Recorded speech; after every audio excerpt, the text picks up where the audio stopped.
And we're in. Hello, everybody, and welcome. It is Sunday. It is Some Other Heroes Day. Welcome to this Dungeons and Dragons 5th edition homebrew adventure set in a world of floating islands and skyships and deep magic and strange mysteries. Hi, welcome. My name is Chris, I use he, him, and I have the honour and joy of being the GM and the producer of this, our ongoing campaign. With me are 5 amazing folks, one of whom is an amazing special guest, and 4 of whom are my regular cast. Just the base pack. Hey, no. We've got some DLC with us today. It's like regular digestives and then a chocolate digestive. Hey, It's all good. We've got the DLC guest, and then we've just got the default characters. rich teas. These guys are Super Mario in Smash Brothers, and I'm Banjo-Kazooie. Banjo and Kazooie. Quick change, Josh will now be playing. Speaking I have the of legs which, for it. would you like to go first this week and introduce us to your wonderful self? Of course. Hello. I'm Josh. And I can normally be found with Dice on a Slice, allegedly, where I do the DMing there. It's nice for me to be a player for once. I don't often get to be a player because I have to force my friends to have fun with me. Whereas I've been invited to have fun. I am playing the character whose full name wasn't actually introduced on stream because why would you ever tell anyone your full legal name? But I'll tell you, the listeners, because we're above table currently. I'm playing Jotun Threntz, the dwarven guy. He's just a dwarven guy. Jotun It's just- Threntz it's is such just- a good name. He's just a thank you.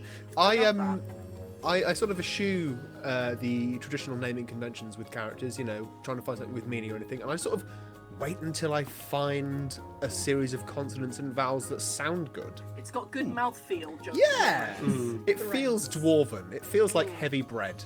Yeah. Jotun It feels Threntz. like RuPaul would let this name stay. Yeah, Because but you know what a bitch is like with bad names. but you can call him Slick or Slippery Joe. Cool, that is amazing. Actually, naming Oh, convention-wise... I didn't drop my pronies. Sorry. Go for it, yeah. My pronies are he, him, but sometimes they're also they, them, because gender is a spectrum, and I have difficulty with that personally. Joe's is he, him, because... Kazee? End of sentence. He's a problem. Yeah! Joe's not done, like, the work internally. Fair. I identify as a problem. Funny little lore bit. In the Scattered Lands, and indeed in Air-Avis in general, one of the things I've always said is the dwarves in this world are more Scandinavian and Norse based than they are Scots accents for some weird reason which has happened in fantasy. So Jotun works beautifully to that. Yeah. I've given him a weird sort of Greek accent, but... That's also fine. We are really not strong on accents in here. You do something that sounds very strong fun and accent. you enjoy it. Everyone was Yeah. very consistent last week. We are all players here. We know the feeling of, I'm going to do this accent, and 30 seconds later going, okay, I'm just going to run with that one. That's fine. I am a citizen of Stacey Solomon Island, so I will not have another word said against it. Well, That it is was great probably when- one of the most terrifying thoughts of my life. I would Stacey get there Solomon in Island. a heartbeat. I would not. I think that would be a very difficult place for me to live, unironically. I'm going to move on with the introductions. And I'm going to go clockwise as our audience can see it, and that means Wayne, you are next. Oh, hi. I'm Wayne. My pronouns are he, him. And I shall be playing the Dragonborn Rock, who is part of the default character set. Amazing. Michelle, would you go next, please? Yes, hi everyone, I'm Michelle, my pronouns are she, her, and today I'll be playing Skier. We patched her in later in the game. Bug fix. I love that. Yeah. She came in to fix things. Theo, would you go next, please? Sure. Hello, I'm Theo. I use they, them pronouns, and I will be playing the full elf now, Eugene, who is a wizard. None of this half-elf shit. Yeah. Use Full that elf now, babe. DLC skin. That's a difficult one, that. Discus. And last but definitely not least, Charlie. Hello, I'm Charlie. I use she, her pronouns, as does Aisling, the feature, not a bug satyr, who has just stayed lovingly as Bethesda-esque, keeping the bugs in. So, She still has glitches, but we love her anyway. exactly. We call it wild magic, but really it's just kind of bugs. It's just a glitch. Yeah. And yeah, she's a sore warlock. That's her. Amazing. Yeah, as Nikki says, Aisling is always half clipped into a wall. And she Even if it's sends just mentally. things flying into the air, and it's a whole thing. Some users have noticed that Aisling occasionally turns into a Tyrannosaurus Rex. This is a feature, not a bug. Thank you. Thank you. Brilliant. I just love the idea that every now and then we turn around and Aisling is just doing that thing where she's just walking in the spot against a wall. Yeah. She's doing this. Or just walking and all the chairs are moving out of the way, kind of thing. Yeah. Misty Step just is her appearing like where she's supposed to be. Yeah. Exactly. Call it clipping. Wonderful. Yes. Before we jump into today's episode, we have a few little tiny pieces of admin and an announcement today. First off, we would like to say a big thank you to our wonderful mods, Bespectacled Man and Hedgehawk UK. They are in the chat already, keeping an eye on things. They're wonderful, wonderful folks. If you see anything, any bots, any derogatory commentary, or anything that you find makes you uncomfortable, and we haven't picked up on it, please give them a whisper, let them know. They will hit it with a huge ban hammer, and they are there to keep the space safe. We, as you no doubt can tell, are an LGBTQIA plus focused safe space. We welcome anyone from any community, but we will not put up with disparaging any of those communities. We want everyone to enjoy themselves and have fun, but yeah. No turfs, no Tories. Not everybody feels that way, which is really, really sad. Yeah. As Head says, basically, be kind, no bullshit. Cool. Wayne, are you... Yeah, sorry, just saw you take a mouthful of coffee. Yes. Are you still good to do our announcement? Sure. Yes, we have a few things that we wanted to share with you today, some of which are about upcoming plans and some exciting stuff that's happening. So, as some of you may be aware, we are rapidly coming up to, believe it or not, our 3rd birthday. Which is kind of insane, or our 3rd anniversary. Cool. So, as it kind of coincides rather nicely, and totally not planned at all, genuinely, with our 100th episode, on the 4th of August, which is a Sunday, we have our 100th episode, plus it is also the day after what would be our 3rd anniversary since we started this little game. So we're going to do a special 100th episode, and we may even be, putting on a little bit of makeup, maybe a little bit of an outfit here and there to portray our characters. So if you would like to see us all step into our characters in an even more true form, please do join us for that 100th episode on the 4th of August this year. And help us celebrate 3 years of doing this with amazing people joining us every week to watch us. When our projection onto our characters finally physically manifests. That is All true. join hands like the sacrificial fires. Indeed. Oop. We heard that coming from Chris's end. That was That was amazing. good lord. My door is open, I just realised. So yes, that was the first thing. The second thing is also that that Sunday, the 4th of August, will also... it's also going to be our last episode on a Sunday. So we're actually going to be moving from a Sunday to a slot that just happens to be free on a Wednesday. So we have. Yeah, no, don't worry, Mum. He was just taking the piss. I thought for the briefest of seconds that I'd killed your stream. we've had Josh on, and you know what? We've realised it just doesn't work. We can't. No, it's more like we can't top this. So we're just. We peak. That's it. I can be topped. Yes, I realised the phrasing on that as soon as I said it, but anyway. So yes, we're going to move from a Sunday to a Wednesday. We've talked amongst ourselves, and it just, with travel schedules and, people being best-selling authors and all sorts of things like this, we have decided to move our episodes to a Wednesday. So we're going to take a break after that 4th of August episode. We're going to take a little bit of a summer break. So we will be off for 2 weeks, and we'll be back on the 21st of August, which is a Wednesday. So we are going to be streaming from 7 to 10 on Wednesday, and our first one will be beginning on the 21st of August. But again, like I said, on the 4th of August is our 100th episode on the Sunday, and we'll put out posts telling you about this, and we'll put a reminder in the chat every week until then as well. So I do realize that may impact some people being able to watch us on a Sunday, etc., but we really hope that you'll still join us on a Wednesday, and of course we shall still be doing the restreams and all sorts of other things. So we love you guys being with us, so please, if possible, join us on that Wednesday when we start up again after our August break.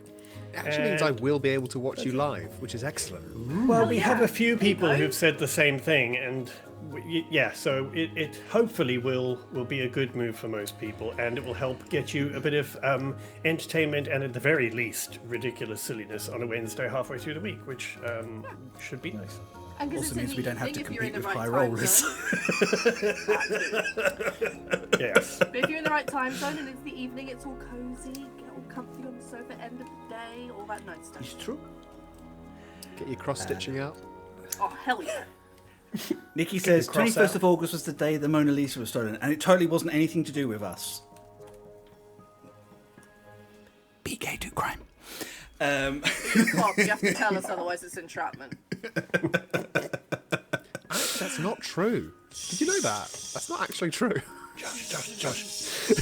No tears, just dreams. I just don't want people to be gay and do a crime and think they can get away with it, They can. but not be able to do that. No, they can. Just do it anyway. I totally give them permission. Thank you so much for that. We're very, very excited. It will free a lot of us up to kind of just do other things with our weekends. Crime. Yeah. Apparently so. Sunday crimes. Yes. Sunday crimes and, for the Lord. very, very excited to kind of move over, and hugely excited for our 100th episode. Really, I've been kind of like noodling away in the background, trying to work out roughly where things are going to be so we can have some fun big moments. And you guys can guess in our Discord channel which character I am going to dress up as. Oh! Is that a poll? I think you're going to dress up as Eugene. One of us has to change. So that's it. Theo's coming as elf Eugene. I'm going to come as half elf Eugene. That's. Are you coming as Theo's mother? As Theo's mother? No, even as Eugene's mother. I mean, it's actually a bit weird, but sure. Are you going to dress as my mum? Yeah, come as Charlie's mum. Inside you are two Eugenes. And two mums, apparently. And two mums. One of them is Theo, and nobody knows why. Nope. Anyway, I think with that, I should shall leave. drop the probably. titles.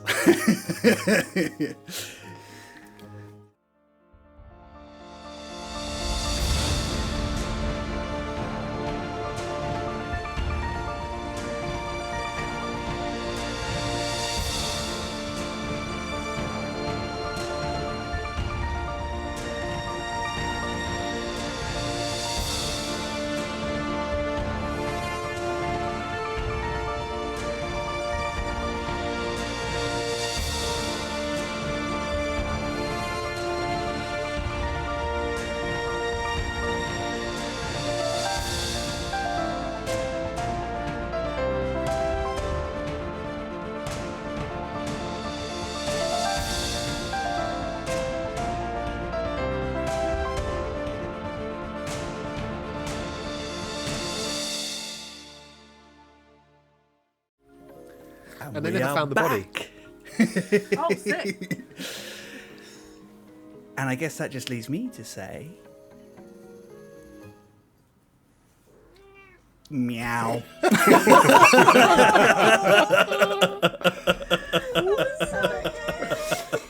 Oh, I love it when she steals the moment. It is my time. This is my time. She's gone now. That was it. That was the cameo, Yeah. guys. That was a Previously, very succinct recap. yeah. Meow. Yeah. Previously on Some Other Heroes, our friends, Partially Chosen, have travelled to the Albatross with their crew on the wonderful ship, the Dragon's Hope, arriving to a less than friendly welcome as they face down a group of pirates, cultists, and their old enemies, the Embers. A fight ensued over a disagreement in parking fees, as you want. Exorbitant costs were asked. It was more than reasonable. Bloody parking attendants, they're always... During which a strange and enigmatic dwarf literally tumbled into the fight from outside of a wall. Joining into the fray, he eventually introduced himself as Slippery Joe. Is that right? No, hang on, I've got that wrong. Slick or slippery, both work. Slick Joe. A local who seems to know a little bit about what's going on. Not quite trusting each other yet, but at least acknowledging they are on the same side in the general sense, Joe has offered to show them somewhere where they can stay, somewhere where they can hide away, and has taken them literally into the walls of the Albatross, to the underside of the city, where a huge range of corridors and walkways and abandoned places are left. And that is where we're going to pick up. So you guys have literally stepped through. Just to remind a couple of things that you did see, your crewmates have basically decided, yeah, this is probably not for us, and have taken the dinghy back. But they have said, just send us a message and we'll come and collect you. On the way into the wall, Skier was the last person, just making sure she was covering the tracks, and she saw a strange red-skinned orc watching them all from the rafters before she disappeared into the shadows, and Skier did likewise. You are all underneath the city in very tight, twisting wooden tunnels, some of which look like the insides of galleys, some of which look like they have been purpose-built, but all of which look in ill repair. Joe, I think you are leading the pack at the moment, carefully stepping over gaps that you know are there, and rotten planks that might cause problems, particularly if you're wearing heavy armour. And just, are you pointing things out to people as they go? I think there's a lot of like he's talking while he's doing it. He's a real yapper, and like for him the movements don't necessarily look like he's stepping over stuff. It's just where he's walking, and then he'll turn and like stop them and like pick up a foot and put it on a bit of where they can walk. It's like, watch out for that. You will fall down there, my friend. But you know, go around it. Don't fall through the holes. You know what's below this? Whoa. What? No. A fuckload of nothing, I tell you this. Oh, okay. It really is Oh. just plummeting to our deaths. Then yes. Is that it?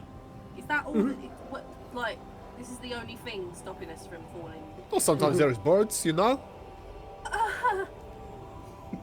Or like the, the newts. Uh-huh. Yeah. But we have real problem with the newts.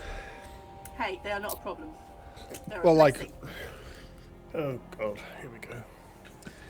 not a problem. It's just like a thing you can send expenses for, you know? Expenses? Everything has a price. What you Anyway, did watch in out for this plank. It looks good, but actually it will fuck you right up. And as it goes Good, past, okay. you see just beyond there is actually a big open gap where you can just see nothing beneath you except for clouds and the shimmer of the sky shield. Best place to go for a piss before we get to the place we're going to, so... Do you know what? I think we just keep moving. Ashling's holding on to Rock's speaking of- sleeve, by the way. Where is it we're going exactly? Oh, I'm taking you to a real good place. It's a stone's throw, you know. Nah. We've been walking for like 20 minutes, but it's like a stone throw away. This was the tavern of sorts you mentioned? Yeah, sort of like that, but also like, you know, refugee camp. And it's been 20 minutes. I look at you guys, you have short memories, so I get it. Refugee, like, kind of thing. Urset's medical place, pub, saloon. Maybe you can buy and sell things here, but only if you really want to. Okay, you know what? Let's just keep moving. I guess we'll Watch out! see it when we get there. Oh, good, another one. Great, yes. That was No. that was a rotten nail, my friend. I see that. Yes, it was very close. Thanks for the warning as it whizzed past my head. You know they've got no magical cure for tetanus. Well, no, I'm pretty sure they do. No, because the iron is bad for the magic. Ah! That's actually fucking good. What if you're Well- deadlift? It's great to always be learning. Okay, let's just keep moving. So I have a question for Joe. Are you leading them Why? directly? Or are No, you- absolutely fucking not. No, are you're taking some time to get to know It's- them and just to it's see a- whether you it's need a to pull very, lever on the way through. He's taking them a long way round. He's taking them a way that would perhaps, like, if they were trying to run this way, they might get not necessarily lost, but it would take them longer to escape this way than it would for him to just go down the fun slide to get out. That's not a real thing. The fun slide isn't a real thing. I'm saying that. Aisling, in which case you can do a survival check because you are the person who thinks about maps and directions and I things was going to say, most don't of the time. stop the sentence there, 'cause that's just not true. Cool. What is the word I'm looking for? Actually, he's got a bit of charcoal sketching a map on the back of Rock's jacket. Well, probably the fuck not, because it was only an 11, so... Okay. Can I help, Ashley? Oh, I'm going to say no because this is not because I'm being mean, but because this is an innate Aisling thing. Oh, okay, cool. And we are in a straight line, so it'd probably be a little tricky, I suppose. and she's probably a little bit freaked out by the prospect of falling to her immediate death. She definitely has Featherfall prepared in her hand right now. Just in case. You creep your way through the underside. This strange, like, narrow ways that kind of get really claustrophobic in places. In other places, you are literally pulling yourself along the underbelly of a ship, sideways, Like that. trying not to fall down. Hate that. Eventually, you start to hear voices. Not lots and lots of voices, but enough to recognize that you are close to where you need to be. I think as soon as Rock hears any kind of voices, he would like kind of stop and just sort of tap Joe and just be like, good voices, good people, or should we be worried? Oh, that depends. When you cover your ears, can you still hear them? Ha! I I don't get it. know. I used to have that. There's like a... Okay, What? Okay, so onward we go then. cool. Yes, no, these are probably friends. Well, you know, acquaintances. Business partners. Not actively trying to murder us would be a start. It's the ones who you don't think are trying to murder you that murder you the most. Am I right? Points at Skia. Skia's actually been like kind of periodically looking back, so just kind of whips his head around like, what? I like to imagine that Skier's behaviour is like a cat trying to follow something. For sure, you It's lose like, her. what's that? A nook? Oh! I gotta check Putting a this pause in out. every hole. Yeah. Wait, that's somewhere someone could hide. No, it's not, but I could hide there. I wonder if I should hide there. Oh, wait, where have they gone? Yeah. Can I just do a quick perception check or something while we've been walking to see if we're being followed? Absolutely, you can roll a Sword. perception check indeed. Good old bodyguard skier. We all know how this is going to end as well. Ocular pat down. Ocular pat down.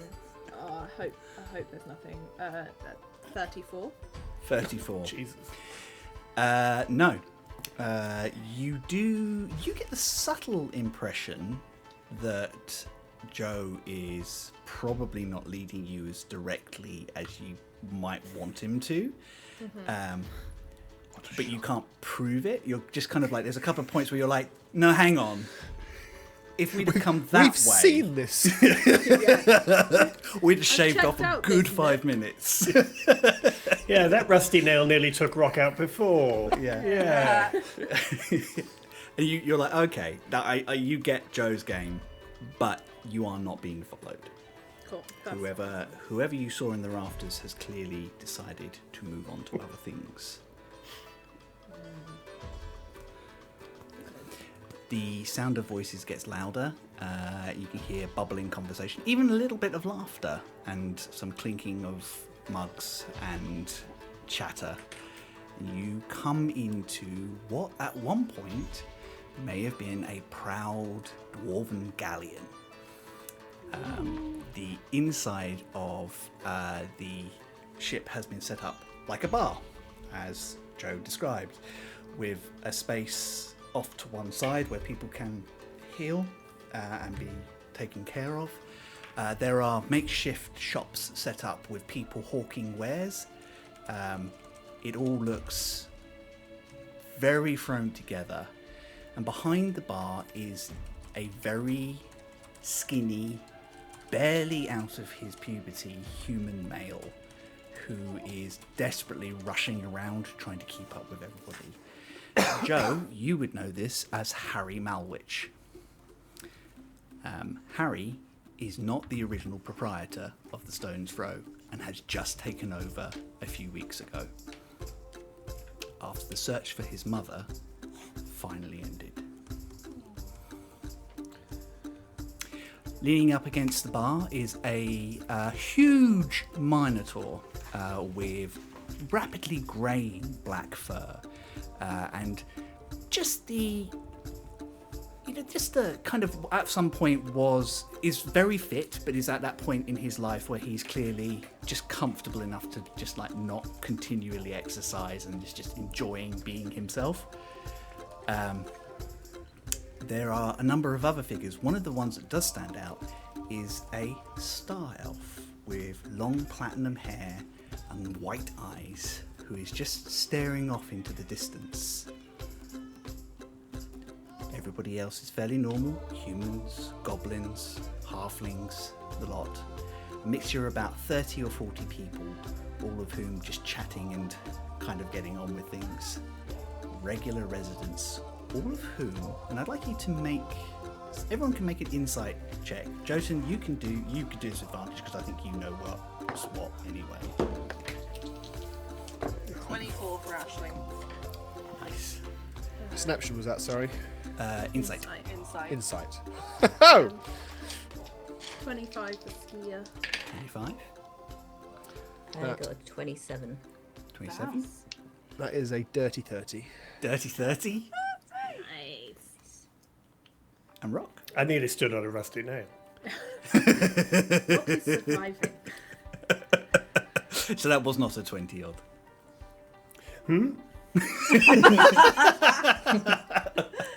Is Rock thinking about the compliments that were given to him but 25 minutes ago?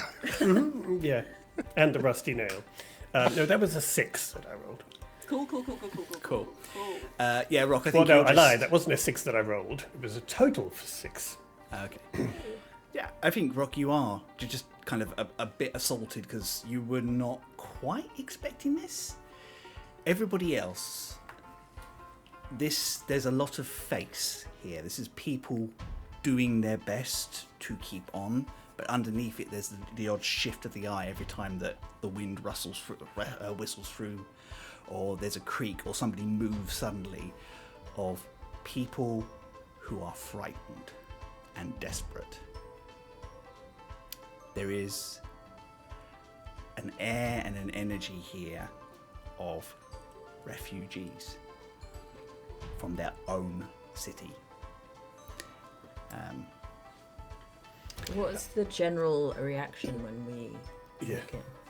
I think initially there's a quiet, and then people see Joe and there's muttering, but nobody kind of approaches you. Joe, like, as we cross the threshold and there is the strangers walking into a bar they've never been into, silence, what I'm imagining. Of course. Saloon doors and everything. Yeah, he will cast Thaumaturgy to amplify his voice.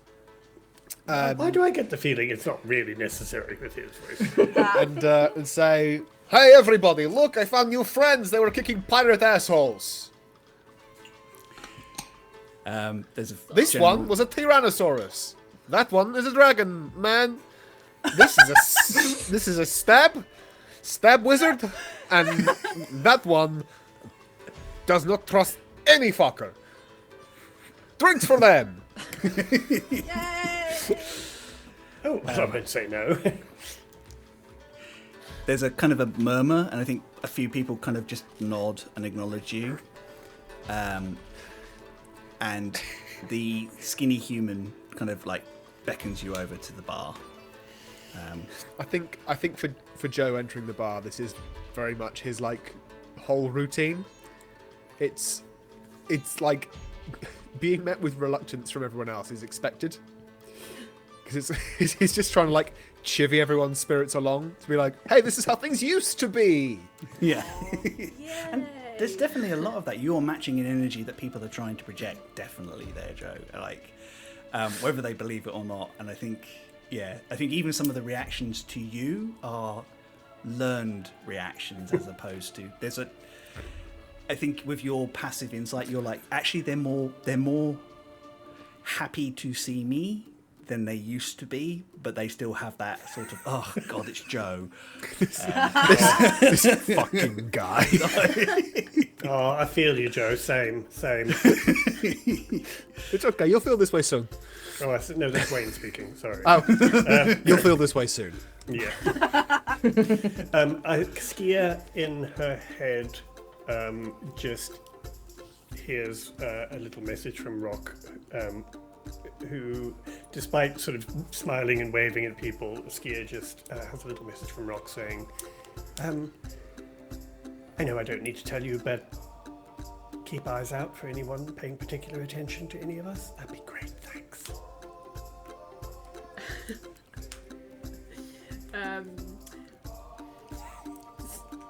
You hear Skia going to say something, and then swallow it.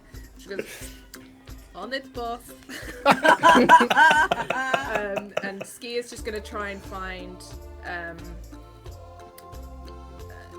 I think Skia's going to do like a lap as we're getting ushered over to the bar, but just like not like got zoomies. I was just about to fucking say that. She's going to find somewhere like. So she can just kind of get a quick pat down on every single person in here. Do you know what I mean? Like, do I need to be worried about any of you? No, okay, and then we'll take place near. Doing real quick deep drive-by DBS checks on everyone. Yeah, essentially, yeah.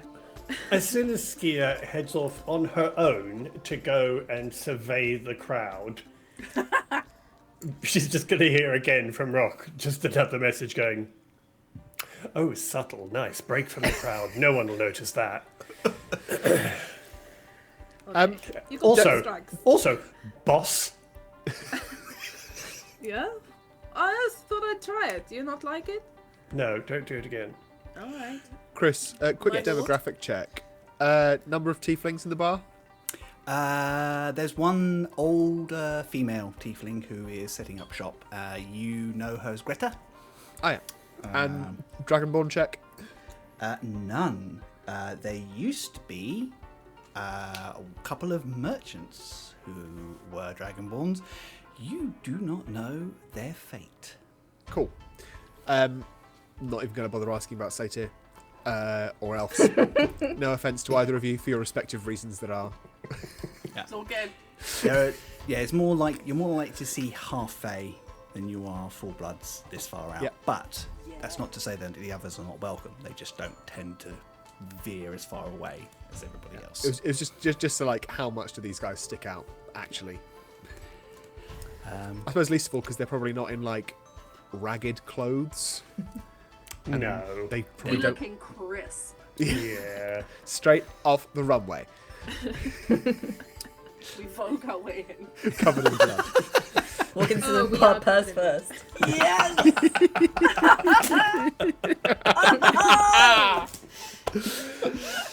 Oh, Anyway. my character's too straight to understand any of that. Not for long. Yeah, stick with us, man. Anyway.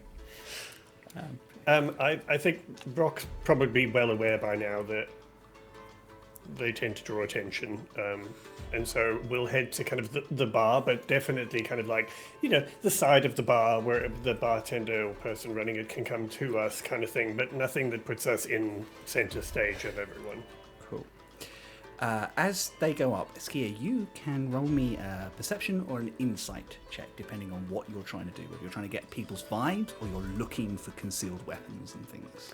Can I retrospectively, Chris, tidy up to you, but can I retrospectively Bardic Inspire Skier on that? Oh, I think you've had enough of a conversation to be able to Thank kind of... Just in Don't fuck case, this I up. mean, in case the Yeah. above 30 perception roll doesn't happen this time. Yeah. Is it a D8 now? Yes. Yeah. Stunning. Okay. I'm trying to think what Skier would be doing. I think perception. She's got the general insight of everyone here being like scared, so she's just looking at who's got a. Scared people aren't the safest, so she's going to do a perception check. 15, 20, oh my god. I think it's a 39 with the duration. Jesus Christ. Cool. I'm in everyone's pockets. Yeah. Oh my god. So, with a 39, you pick up certain things. Yes, there are a number of people here who are armed, and there are a number of people who do kind of not in terms of threat, but just make sure they know where their weapons are, because they don't know you, they don't know whose side you're on, and they don't know what your game is yet. What you do notice is most of those weapons are clubs and makeshift pieces of wood with nails in. And there is very little in the way of forged weaponry in here. Most of it is improvisational. Table legs that have been kind of sharpened into spikes. Yeah. And they're like, these people, despite the energy they're trying to portray, are desperate.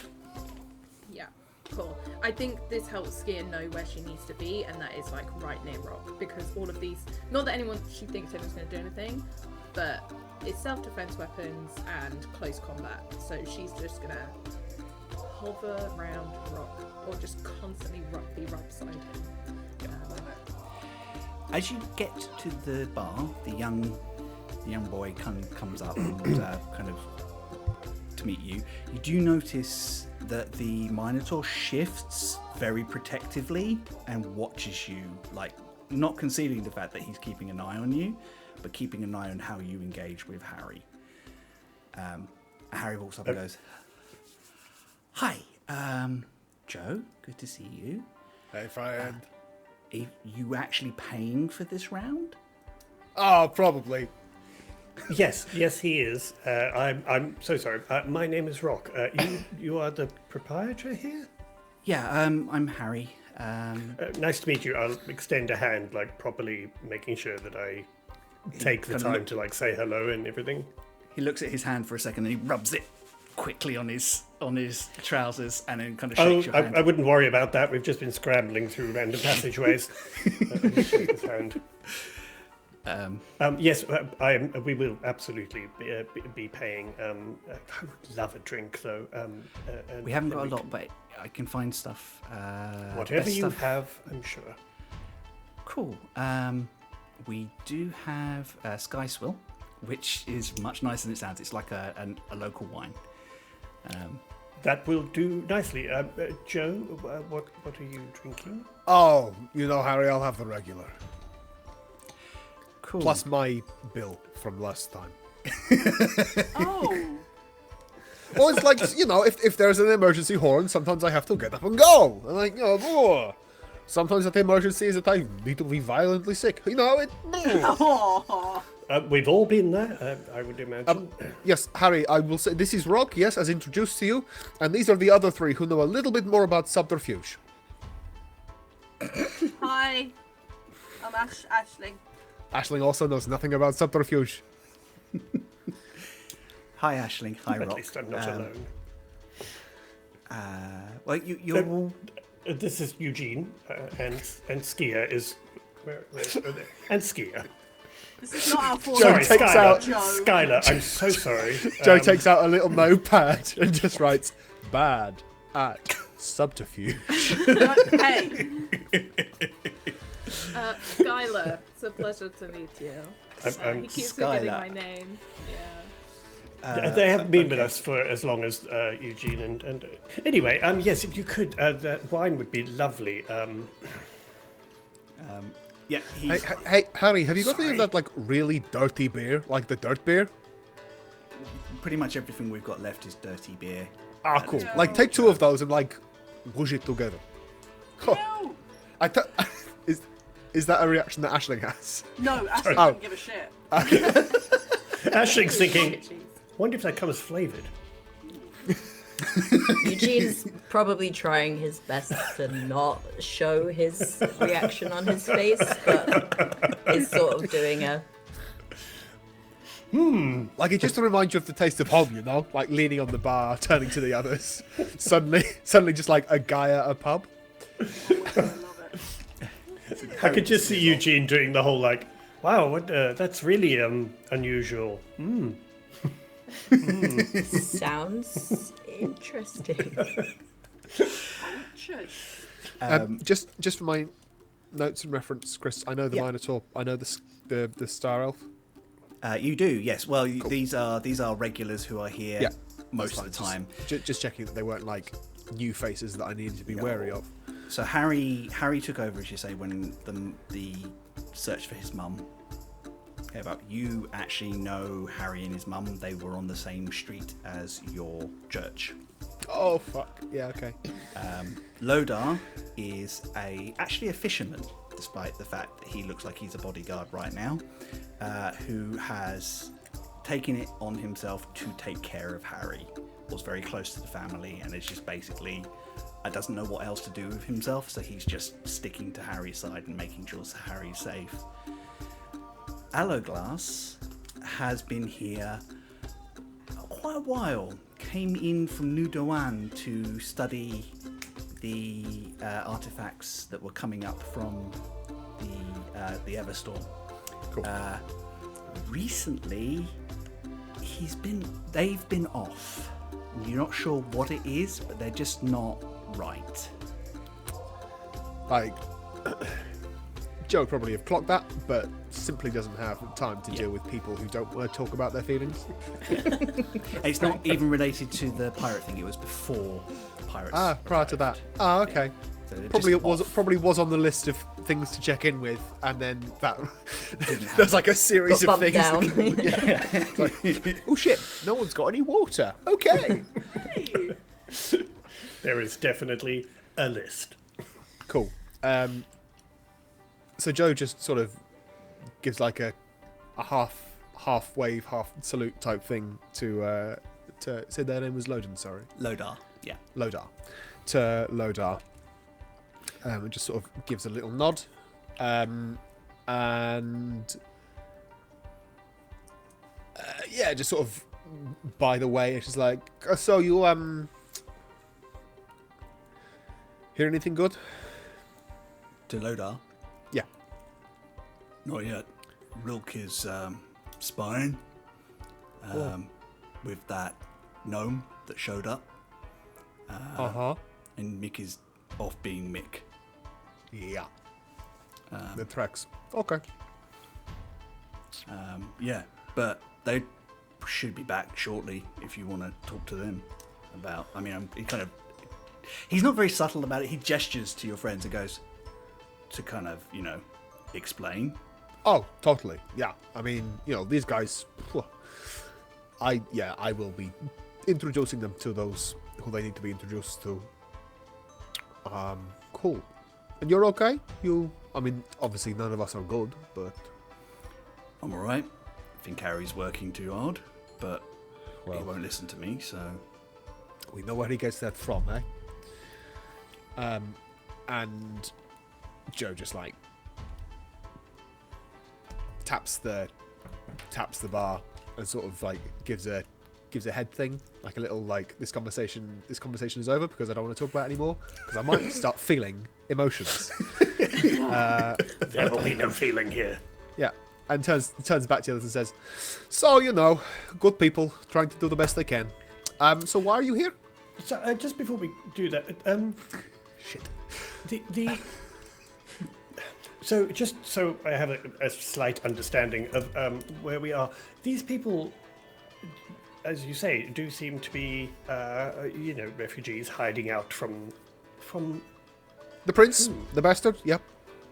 The pirates, And this has been for how long? Because I don't have a clear sort of timeline of when the prince took over and the previous ruler was usurped. There wasn't a ruler before, okay? It was democratically, well, it wasn't really democratic, it's more like, we were here, and then someone came along and fucked up our shit. Yes, so whoever was sort of loosely in control. Again, of you seem to have this hierarchical idea, sort of a flat corporate structure with those who have the supervision, they supervise the things they need to, but they're responsible and they're accounted to that. So there wasn't anyone in charge per se, but there were leaders for the different unions and things like that. Got it. To really put a fine point on it, I suppose we would have to say that it was almost anarchic. But structured anarchy within a capitalist system. Come back to the time, how long it's been, just because. Oh, 2 months. And people here don't seem terribly well armed for somewhere that was once, or still is, a pirate sort of enclave. Is that because the prince has just taken the weapons away? Hey, where you're from, do people have swords and shit all the time? Yeah. Yeah, pretty much. Man, that's fucked up. He's from the Empire. Do you have no idea, really. You're like an Empire guy. Okay, probably keep that one down just a little. We're all Eugene. just like people here, Eugene. Well, you wanted to tell everyone what our names were. As Harry... That's just Harry, polite. As Harry kind of comes back as, oh, don't worry, you're not the only refugee from the Empire here. There's lots of us. I was born there. My mum left. Oh, I see. Well, still something that tends to raise conversations that I'm not terribly thrilled with having, especially when I've just arrived somewhere. But thank you for that. Look, it's not your fault. You're from a shitty place, No, that is true. We can only deal with the things that we have with us. We can't help where we're from. To be fair, here, it's mostly not a bad place. It's just the people in charge tend to be a bit, as you so eloquently put it, shitty. The people that were in charge, like I said, they weren't people in charge. It was just those who had been like us. You don't care about it. It's fine. I can see this on your face. You're very enigmatic. I do. I get it. It was a flat structure, and now there's a bad person. Well, it sort of wasn't a flat structure, but it's easier to explain. Let's just assume it was a flat structure. We'll just go with that. But I'd be doing a disservice to all of the union work. Oh my god. Okay. Melting with boredom. She's sliding down the bar slower and slower because she's like a toddler who's stuck in an adult conversation. Yeah, I think Rock is also trying to get out of the conversation. He's just like, is there a table somewhere we can sit, maybe? Oh yeah, sure. She points over at, like, there's just some boxes around something that looks like a table. That'll do. A bigger box. A bigger box, yeah. Oh, it's like a student boy's apartment. Yeah, yes, Yeah, but okay. sort of... It's not that well put together, but But, like, if you were living in a camp because you'd been displaced from where you live. Oh yeah, Yeah. that too. Yeah. Ski is just gonna like sidle in, seeing Rox getting uncomfortable with this conversation. So just give it to me straight. Like, what are these people afraid of? Oh, Like, what death, is the prince- dying. Okay, so the new prince will kill them and has kicked them out of their homes. Yeah. Why? Oh, because he wants to control the flow of commerce. Right. And if you, is it the case of they have the option to go along with him? And they refuse, or is it just you're in my way, get out? It's sort of like you can join us and that would be great, or you could die and that would be less great. to kind of build upon what Josh is saying as Joe there, basically these are people who are of no use to the prince and whose location or vocation was in the way of what he wanted. So they have been pushed out entirely Okay. or actively forced out. There are some people here who oppose him directly, morally. There are a lot of people who just don't have anywhere else to go at the moment. And I think very briefly, if it's okay, Joe mentions that there was also a couple of streets that just got destroyed. I think he makes reference to it. Like, Okay. yeah, just, yeah. Their houses I- were destroyed. Right. You- Okay. You mentioned that there are some people who actively oppose him. Clearly, you are someone who falls into that particular camp. Is there are there a lot of people or very few of you? Basically, what I'm trying to figure out is actually, is there a chance of overthrowing this prince arsehole, or is it really not something that's feasible? I don't know, man. That's a real cop question to ask. Entrapment. Okay. Let me tell you this. So long as there is a glimmer of hope, a flame of rebellion, there is always a chance to overthrow the dictators, you know? Get rid of the despots, let the people rise up and take back what is rightfully theirs, you know? That's fair. And in summary, you know, everyone dies. He holds a lot of Yes. very serious eye contact when he says that. I mean, This is hilarious because Joe can't talks disagree like, with that. Joe I died talks last like week. how human Charlie talks, which is seize the means and we all die. Fuck you. It's more like give the means of production back to those who originally set it up. But so, why are you asking? Like, because you want to know if it's worth you taking part? Like, are you mercenaries? Because I can find Yeah. money or something to pay mercenaries, but you just seem too cool to be mercenary. Don't be dicks. It's not. You see Harry? No, like we're his not- mum died, man. You're gonna look at Harry and tell him that you're going to charge money to avenge his mother's death? No. No one mentioned the money apart from you. All right then, good. That's a contract. No, it's really not a Takes, contract. he No. takes out a little bit of paper and just slaps it on the desk. Wait, Oh my no, God. Simon, let them- Hold on. This is not a contract. The Actually, reason no. I was asking is because we're here to explore and find out about the temple we mentioned to you. But, Yes, I remember 25 minutes ago. Yes. but these people look like they need help. And although there's only 5 of us, if there's some way we can help, I'm just trying to find out how or if. That's all. Okay, so yes, you're here to find a temple. I tell you, one temple got completely fucking obliterated. So I hope it wasn't that one. Am I right? Like he turns to no one. The briefest of yes. seconds is a tiny amount of sadness when he turns to no one. And then turns back and is like, so hope it's not that one. There might be another one, but I don't know about that. Is it like to a god or something? I guess it's to a god. As we mentioned, it has something to do with the Sky Shield and has been around for a very, very, very long time, predating pretty much all of us. So, is there anyone here who would know the history of these islands that we could chat to, or someone who is aware of? You do have 2 names, Wayne. Oh, yeah. Do you want me to give them back to you? I have them here. I don't have them. I just whispered them in Rock's ear. Harin Van Der. Harin? He was Oben's apprentice. Yep. Oben Real Mist And Oben Realness. and Harin Vandar. Oh, Vandar Harin. Sorry. Open Rel. Oh, no. Realness. Oben Oh, I've Real got Mist. Open Relhast. Real Mist. It's Real Mist. I probably said it wrong at some point. Anyway, so Harin Vander, yes, I have that. Okay. Yes, the do you know an what's his name? Oben no Harin Vandir, that one. I don't know a Harin Vandir, no. Okay. I've never met a Harin Vandir in my life. Do you know of the cleric of the Tempest? Anyone here who's a cleric of the Tempest?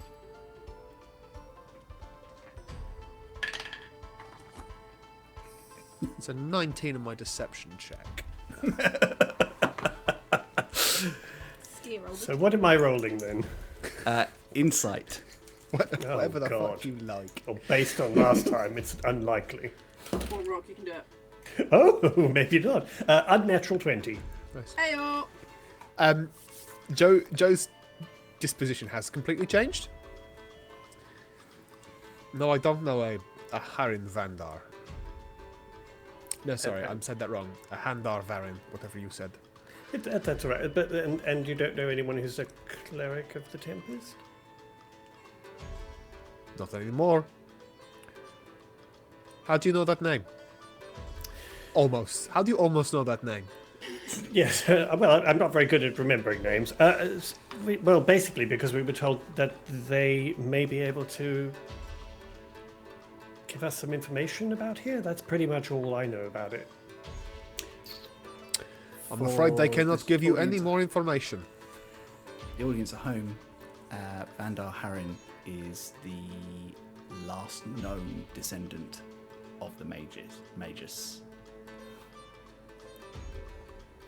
I think Rock is surprisingly is clearly picking up that Joe is not enjoying this particular line of conversation and is clearly not wanting to share everything about it. So I think Rock, instead of pushing, will probably just say, "Well, you know what? We can talk a bit more about this later. I could definitely do with just having that drink now."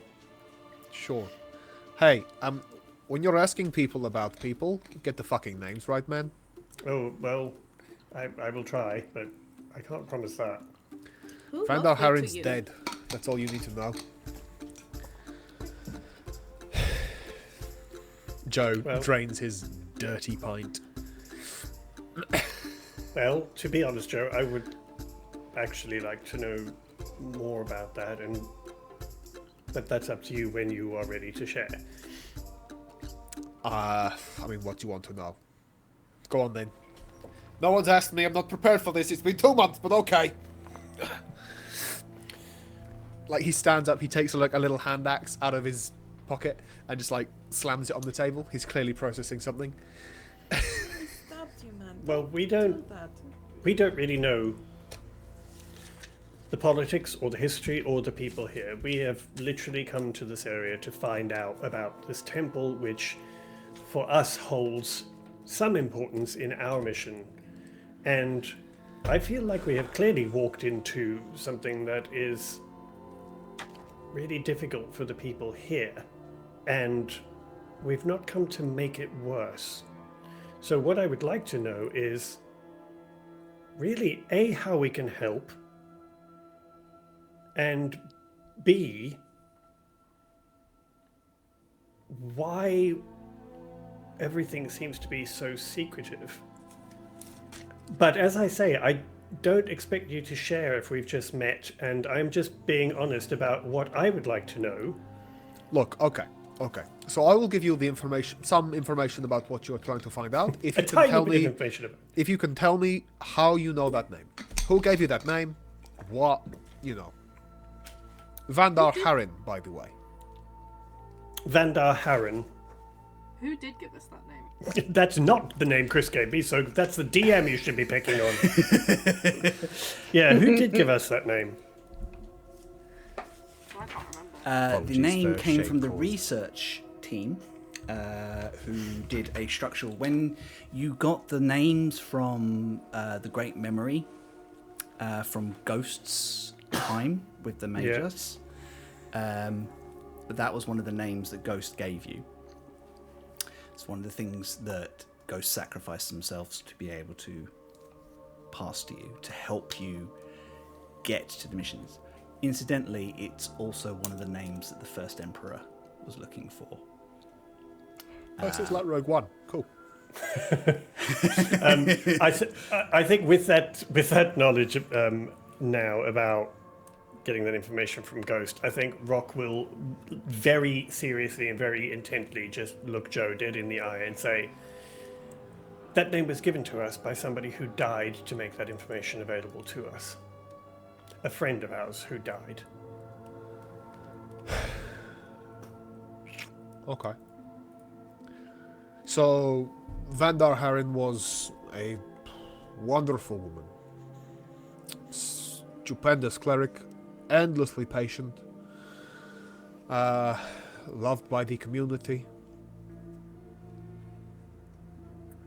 She used to care for sick people and take in old waifs and strays. She would bless the Stormflyer boats that would go out. And, you know, she really held the community up here together, you know. She looked after people. She loved people. But she was mortal, as many of us are. Mortal in human ways, which, you know, they live ferociously and fast, I suppose. But she was killed by the pirates. They crashed a fucking ship into her temple when she was sleeping. Bedbound, sick. On purpose? There's conflict in Joe when you say that. Because there's one half of Joe that wants to make Pick a up the huge axe. joke about that, and there's another part of Joe that is like trying to not throw himself across the table. I mean, why would they want to destroy the temple? Is what I mean. Well, imagine if you could do a sneak attack on one of the most powerful people of a place you're trying to take over. It's certainly a typical and horrific way of sending a message. Yeah, I'm sorry for your loss, by the way. that's okay. Not your fault. It's all good. Oh no, but I can Not still all be. good. Yeah, Joe, it's not all good, and you don't have to talk about it, but you also don't have to hide that from us. We have all lost people. Hey, look, loss is every part one of of us. life, and we all lose things. I was Well, lucky yes, but to it have still stuff that I've sucks. lost. Oh, it fucking sucks. Yeah, absolutely. Well, there you go. So it's not all good. It sucks, and that's fine. Now, Yeah, but like, are you no, going no, to drink your muddy beer, or I've already drunk it, man. No, I mean There's the just rest. mud at the bottom. Oh God, that's actual? Oh my God. Okay. I don't have like a spoon, so Oh, I have a spoon. Oh no, I don't. Here, use No, the but small if knife. you hold it above and then like whack the bottom of it, then maybe it will like fall out. Maybe you could That- just leave it. Maybe That's how Aisling eats jam. Uses jam and eats it. Yeah. It's a long story. jam. What is that? It's an adhesive, apparently. You eat No, like Rocky, glue? You can also eat. You're it freaky, with man. it I like if you that. do It's cool. Yeah. Thanks. The dinosaur that eats glue. I'd write that as a children's storybook. Please. Do you know? Speaking of dinosaurs. Children's storybooks. Oh no, definitely not. Joe, I wonder if I could ask you if we could have a moment just to have a conversation. By the way, I don't mean you need to go anywhere. I just mean this is a conversation that involves us and not you. Cool. So it's not a secret. I mean, you can tell me to like fuck off. That's okay. That was so subtle. Like No, it's I mean, like it's- it's fine because look, and Joe just like leans back on his chair, pulls up a plank of wood, and just. No, could you imagine? No, he just sort of he sort of just like picks up the axe, reholsters it, says, "Hey, look, you'll be able to hear me before you see me, so I'm gonna go and talk I'm gonna wait for some friends, but like in a cool way at the bar. So hey, nice knowing you. You know, if you betray me, I'll find out where you live and hunt down those you love. Cool." Bye, Joe. Bye, Joe. Sure. Bye. I like this Hey guy. guys, I'm a bit scared of Joe. Wow. Do you know? I can't imagine why, but I have the feeling. that Sorry, I he's- left my drink. Oh Sorry. my god. Oh, right. As I was saying, I feel like he's, as someone once so eloquently put it, I feel like he's been through some shit. More than he wants to let on. But anyway, I did just wanted to have a brief chat while we're here.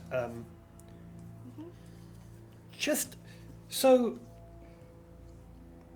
you know how we're the good guys, or Yeah. trying to be at least, and saving the world and Sky Shield, and we're the heroes and stuff like that. I'm just ever so slightly concerned that maybe well, I can only speak for myself, but I'm a little concerned that we're getting a little comfortable with, I guess, with the power we have over people and stuff as we are getting more familiar and comfortable with our, fighting and magic and T-Rexing.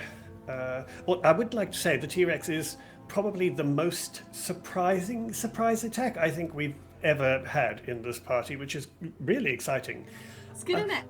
I'm a little less keen on the eating of people who are already incapacitated and doing it for fun. We are the good guys, and that just made me feel a little bit uncomfortable. So I just thought I would bring it up because there was a time where we would hesitate to do anything that would hurt people, and I think if we're going to still be the good guys, we probably need to just every now and then check in that we are not doing stuff we don't need to when it comes to hurting or killing people. So I don't know if when you're a T-Rex, can we I don't know, do T-Rexes have safe words? I don't know. It's just Well, here's the when I am a T-Rex, I can't really understand words. I don't think. And my brain feels a bit weird. It's very fun, but it does feel like a T-Rex brain, which is not alarmingly, I was going to say, alarmingly, I think when you go from Satyr to T-Rex, your brain gets smaller, which is, again, a surprise. Well, no, because the T-Rex is so much bigger. I mean, you'd think the brain would get bigger. That's all I'm saying. I'm not saying, physiologically speaking. High stealth. Oh no. Mm-hmm.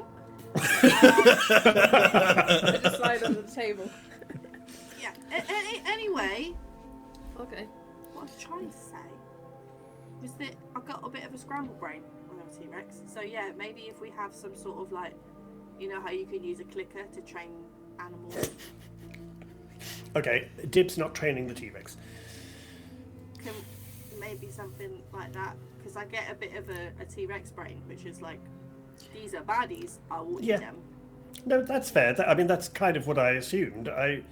And in all honesty, your T-Rex eating baddies has saved our hides at times. So that's why I'm not saying we shouldn't do that. And like I say, you are certainly a very surprise attack for us.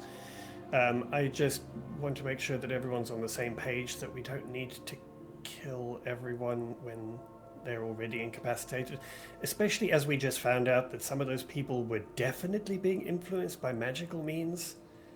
I feel that I just feel a little icky about that.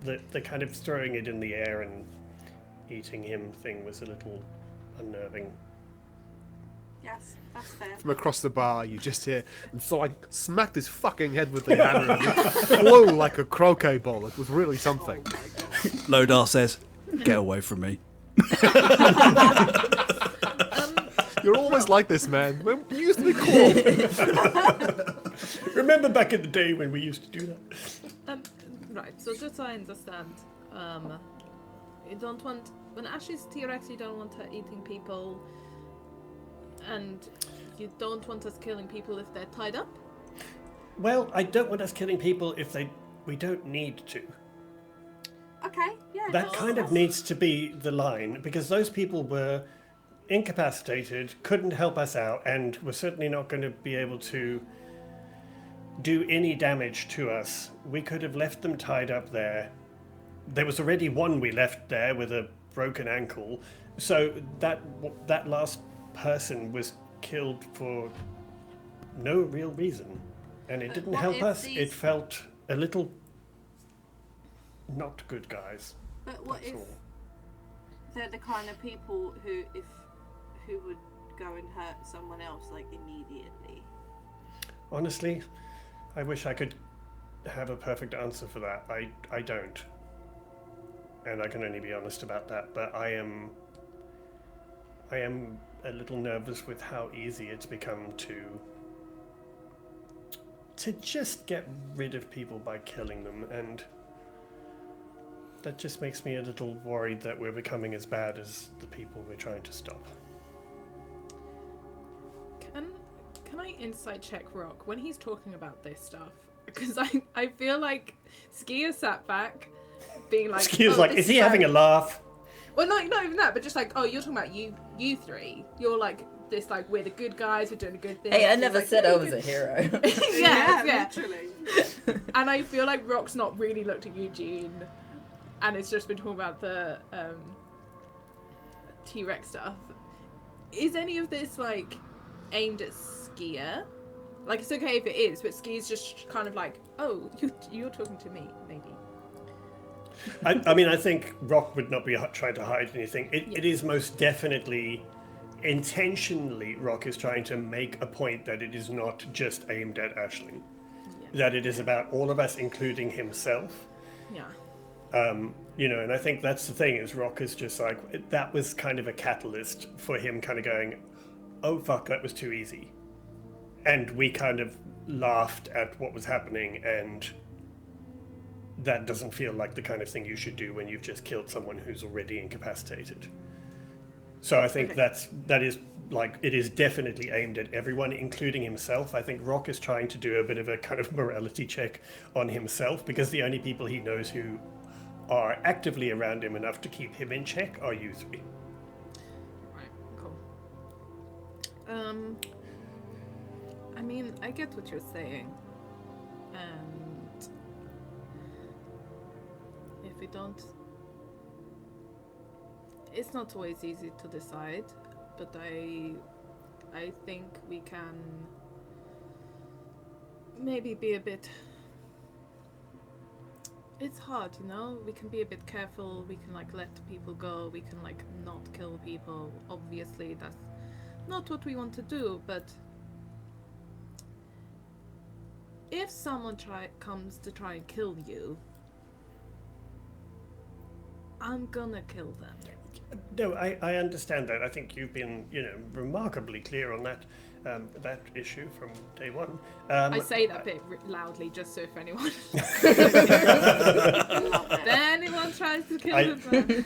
I think, I agree. I know it's not easy. I think the thing was just that I didn't like the idea that collectively we seemed to think it was funny and fun.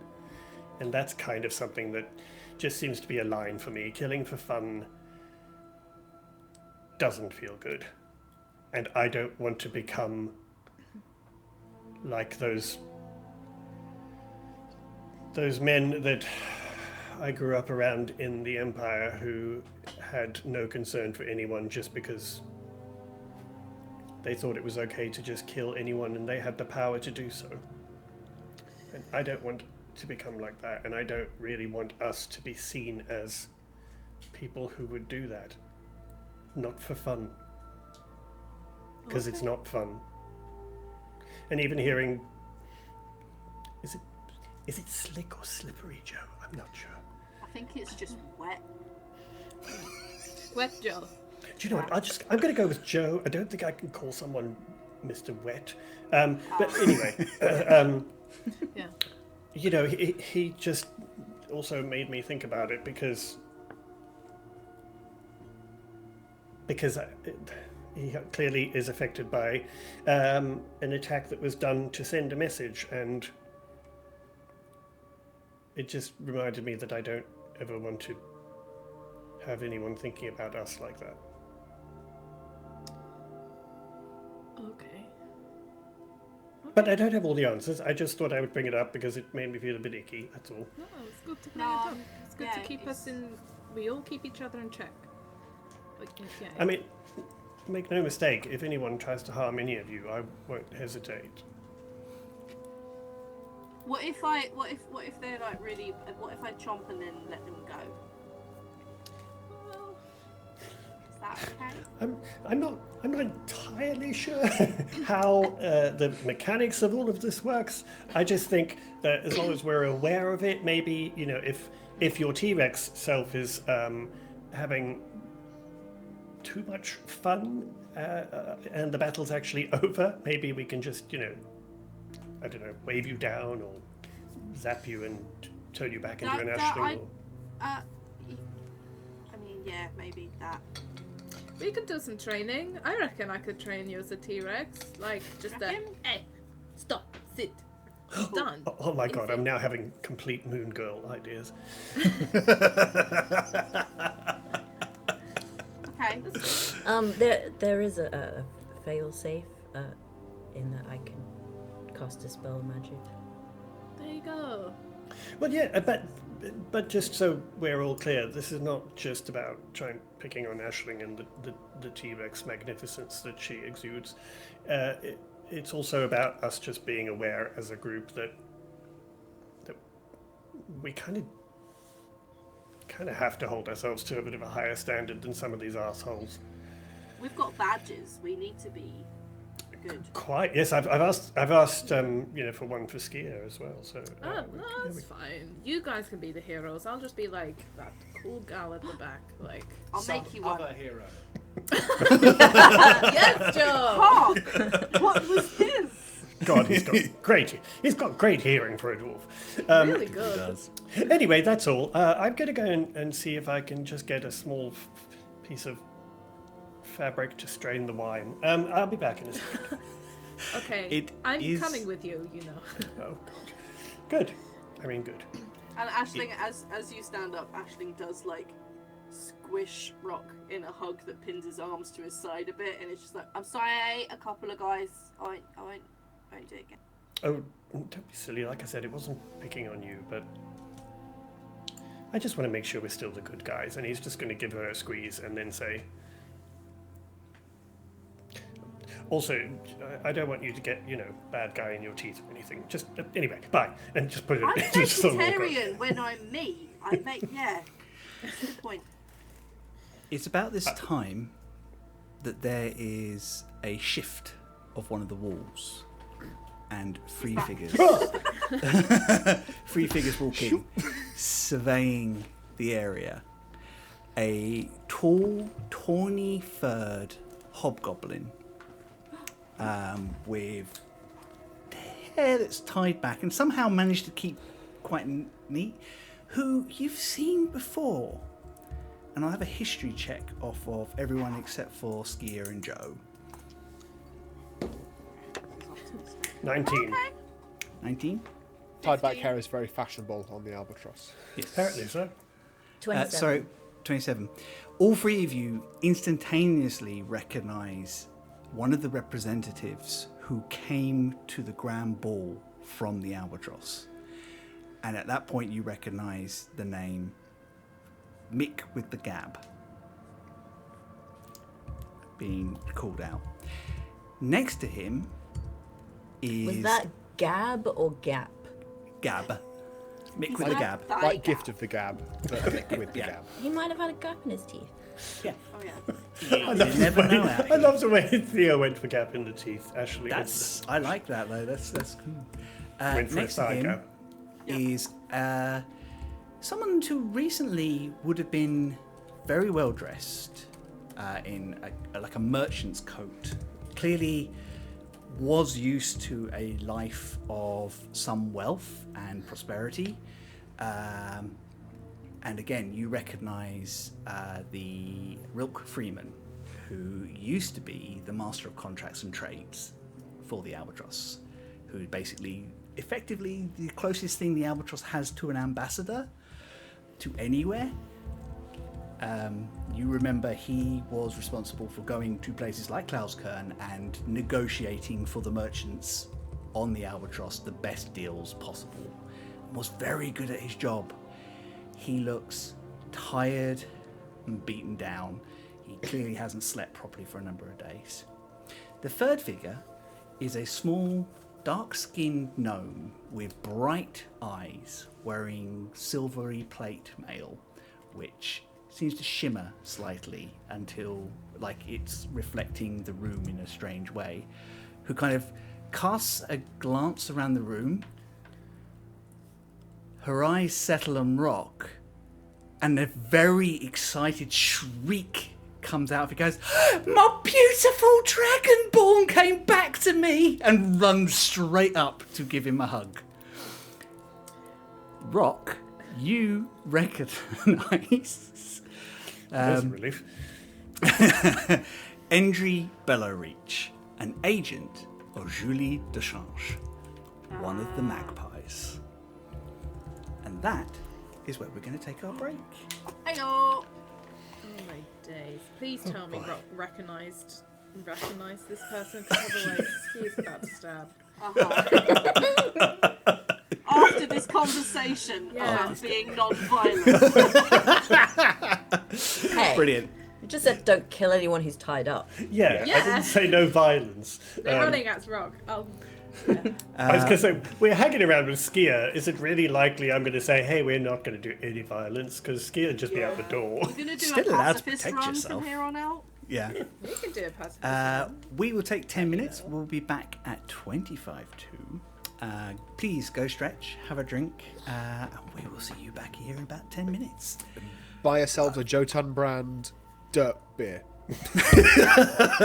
Jotun Dirt Beer. Yeah. Yum, yum, yum. See you presently. Love you, bye.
And we are back. Hello, everybody. Josh, you were completely right. It completely cleared everything up right there and then. Yeah. I Oh, know. well done. Good, good. Yeah. But that's absolutely. that's by payment bill. Yeah. Exactly.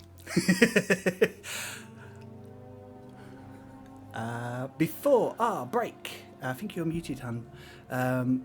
Our wonderful friends have been taken to the Stone's Throw, a refugee stroke bar in the back of a rapidly crumbling galleon beneath the Albatross, where they have met a few of the locals, had some deep discussions, tried to find a little bit more about Joe, and addressed morality in being a hero with great power. Also, some familiar faces have just arrived, not least of which is a gnome that seems to know Rock, that only, I think, Joe and Rock actively know. This tiny little figure, big grin, naturally cheerful, quite a pretty little thing, just bounds across the bar happily. My dear, you look amazing, you two. Oh, look at him. She just grabs your hand and starts fussing over you. Are you taking care of yourself? Are you eating enough? It's like, oh, just those scales, just as beautiful as I remember. Oh, God, why did I know that you would be where there's trouble, Endry? Well, it's lovely to see you too, and you're looking ravishing. But what are you doing here? Oh, friends were concerned, bit worried about some stuff, so I thought I'd pop down and just see if I could lend a hand, and probably just as well as I did, because this lot keep me busy. Hello, Joe. How you doing, lovely? Beard's looking wonderful. Oh, thank you, my little friend. So I take it you know these guys. Oh no, well, I don't know these three, but I've heard they have I've real heard names. good things. But I know this one. It'll break your heart, Joe. It'll break your heart. Oh, I tell you what, Toast. one of the handsomest dragonborns and the nicest speaker I've ever met. Isn't he just? Thank you. You can roll an insight check if you want.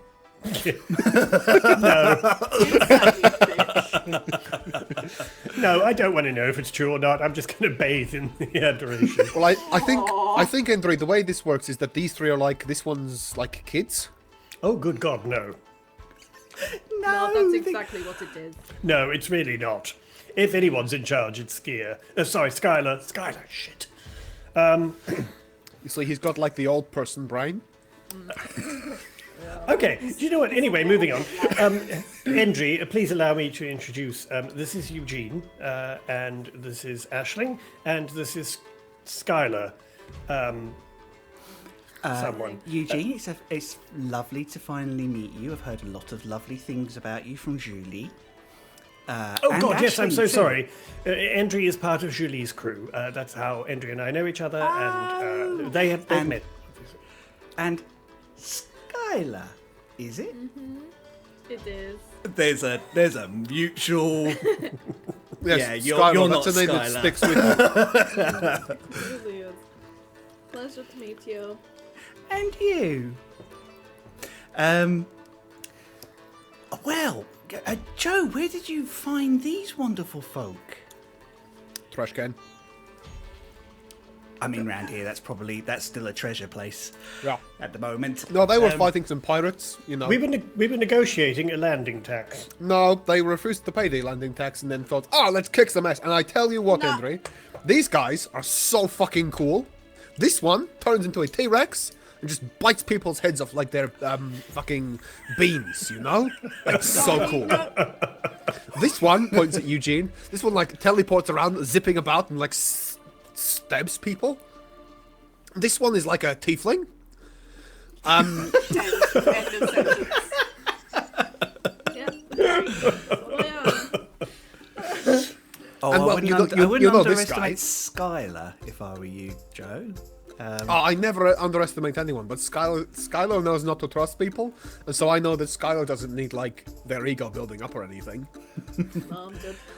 I've never met a Skylar that needed their ego building up. No. Oh, it's all about the name, is it? By branding, yeah, sure. It's about this time that Mick comes over, and he looks positively perplexed and a little bit. Actually, have an insight check off of all of Is you. he human? No, he's a hobgoblin. hobgoblin. Hobgoblin! He's got like tawny brown hair, tawny brown fur. So he's Norman Osborn. Actually got a dirty 20. Day 20, 19. 19. Yep. Sorry, what are we rolling? Rolled really well. Insight. 33. 33. Bloody hell. That is a natty 20 for Natty 35. 20? Oh, Jesus. 21. 21. All of you get this sense of confusion and hope. Like a flurry of hope on the undercurrent. Like carefully controlled. Like, because he doesn't want to like believe in it quite yet. Skier, you get the impression that Skylar. he's very, very much excited by the arrival of Aisling, Rock, and Eugene, particularly. Jotun, you have never shady. you for 2 months you have not seen Mick like warm and like have this amount of hope in him. It's been a slog, a fight, and suddenly there's that glimmer behind him. It's like, oh shit, maybe we can turn this around. And it's directed at those 3 people particularly. So Joe says, found these guys. They were kicking some pirate ass, and I was just telling our little friend about just how fucking cool they are about doing it. You know Inky, Binky, Blinky, and Clyde, yeah. You know who you have here, right? Some jackasses who hate taxes, right? Fucking champions of Cloud's Kern. Yeah, you know what, it's fine. You can just call us by our names. No, hang so, on, hang Joe, hang the fuck on, handsome. Did you say that they're the fucking champions of Cloud's Cairn? Champions? The champions. Oh, I see. I'm getting our badges changed. Because like I know they're different This in is different places, amazing. but I didn't know they did like ranked competitive. Did Rebecca? Oh, yeah, She get my message. She must have sent you. Yes. They came looking for Vandar. That hope kind of melts back a little bit, but not much. Okay, so this is providence rather than planning. That I can still work with. But we were just discussing what has happened here. Joe was very kindly filling us in on some of the details on what has kind of happened. Like that. Well, I mean, you are a somewhat, guarded man. You don't share that much. But he did, to be honest, kind of saved our asses in that fight. But anyway, so perhaps we can help if someone can fill us in on what's been going on. Hey, Rock, what's your mother's maiden name? What street did you grow up on? What was your first pet? We've got nothing to hide, Figure out right? his password. We have everything to hide, good lord. I'm sorry, I'll stop being confrontational now. I doubt that somehow. Yeah. God, can we No, just do it stick the these other two side in to a room? balance out at least, for God's sake. Ryuk, come over. Rilk comes over. Oh, goodness. Oh, this is a happy coincidence.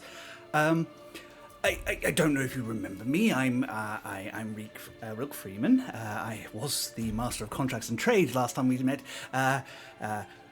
Eugene is a debonair dancer, and Aisling is also very interesting to watch on the dance floor.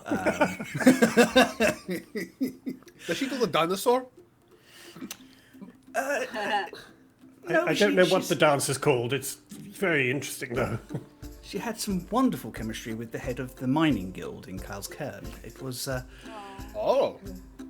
No. Joe has no point of reference for what Cloud's Cairn is. I think you know what Cow's Cairn is. One of the places Like, he ship knows, shit out. but Yeah. like, he doesn't care. That's fair. Anyway, we'll use back room. I think we need to talk privately. Endry, Okay. please Joe put takes his the boots off. Dragonborn down. Rock's just patting her on the head. Okay, there we go. Good. Oh, because she's like a rock gnome. Okay. Not intentionally, but that is true. I found that more amusing than I should have. The two of them lead you behind the bar area where a panel is pushed back and slid. And Joe, you've seen this many times. It's where you do a lot of planning. There is a small makeshift room with a table and a map of the Albatross with little markers dictating where pirates are and what they are doing. Come in, please. Grab a seat, make yourself as comfortable as we can manage. I will get some of the good wine. Put dirt in. And some mud beer for Joe. I just like the texture. It's not a sex thing. It's just it's actually yeast. It's actually good for you, but it's just unpleasant. I like beer that fights back. I don't know. That's going to be fighting back for days. They kind of all gather in. There's enough room for all of you to sort of sit around the table, and it's not long before Mick returns with a couple of bottles of wine and some mostly clean glasses for everybody. It's kind of one of those things where every single glass is from a different place or a different set, and Oh, it's like my house. I'm not calling you out on that. So he just pops it down and goes, well, first off, what have you heard so far? What did you tell them so far, Joe? Joe tells them what he's told them. Yeah. Sorry, I Josh, do not have the capacity to do that. Yeah, that's fine.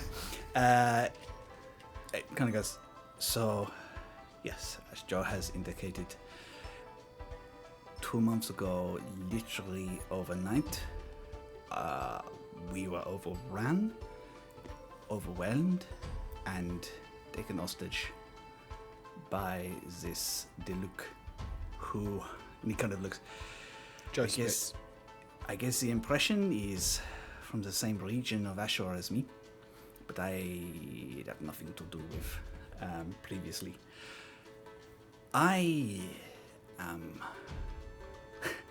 I'm surprised, and the reason I'm surprised, I have sent out and tried to call in every favor around the Free Nations and even Ashur and Dakhlan, and I have heard nothing. This has been suppressed. Every single message I thought I sent out, shot down or captured. I have lost good people trying to get the message out. Rebecca didn't mention receiving a message, and I am pretty sure that she would have told us if they had received it, so I would imagine it's not Even getting if, there. I'll be honest with you, Rock, even if she did and we are not expedient in terms of needing protection, I would not be surprised. We know who we are, we know what we are, but we hoped. And you're here, but for a mission, the mission that you were set upon by the council, yes? Yes, and I think this area has probably just got a little more important in the bigger scheme of things than you may think. These fine three, I do not know this Skylar, I'm afraid, but I assume you are a new associate. Oh, God, yes. That's okay. I'm new. I'm like nobody. Don't worry about me. Hey, hey, don't listen to that little voice in your head that tells you you're nobody. You're somebody. Okay. You're the person in this room I trust the least, and that's a powerful position. I love how Joe goes from like Thank you, mob boss Joe. to therapist in 4 seconds. Gaslight, gatekeep, girl boss. Hell yeah. I like you, Joe. I get you. That's your problem, not mine. There we go. There it is. And we're back. Brooke kind of leans back and says, well, I can't speak for. I just pleased to see people of power here, and if this is related to your quest and your goal to protect the scattered lands as a whole, we might be able to organize some quid pro quo. A deal might be struck, and you might be able to help us, and we might be able to help you, depending on certain parties. Right. Guys, am I getting this right? Like, we need to stop this Diluc guy if he's working with Pirates, right? So, Yeah. I think your issue is now our issue anyway. So, Nice. just tell me, get me in front of this guy and I'll put them. Just tell me who to I start. will- Let me at him. I'll stab him. I mean, I'll tie him up and Non-lethally. And then bite his head off. Yes, very good. I like this. Clever. Before you tie him up, and then we don't have any moral questions. Oh, okay. I'll tie him up. See, Eugene gets it. Okay. I'll stab him or tie him up, not both. Getting Real- to the look may be challenging even for skilled fighters such as yourselves. However, we may have a chance to do damage elsewhere. Cool. As Joe may have mentioned, Diluc has 3 people helping him.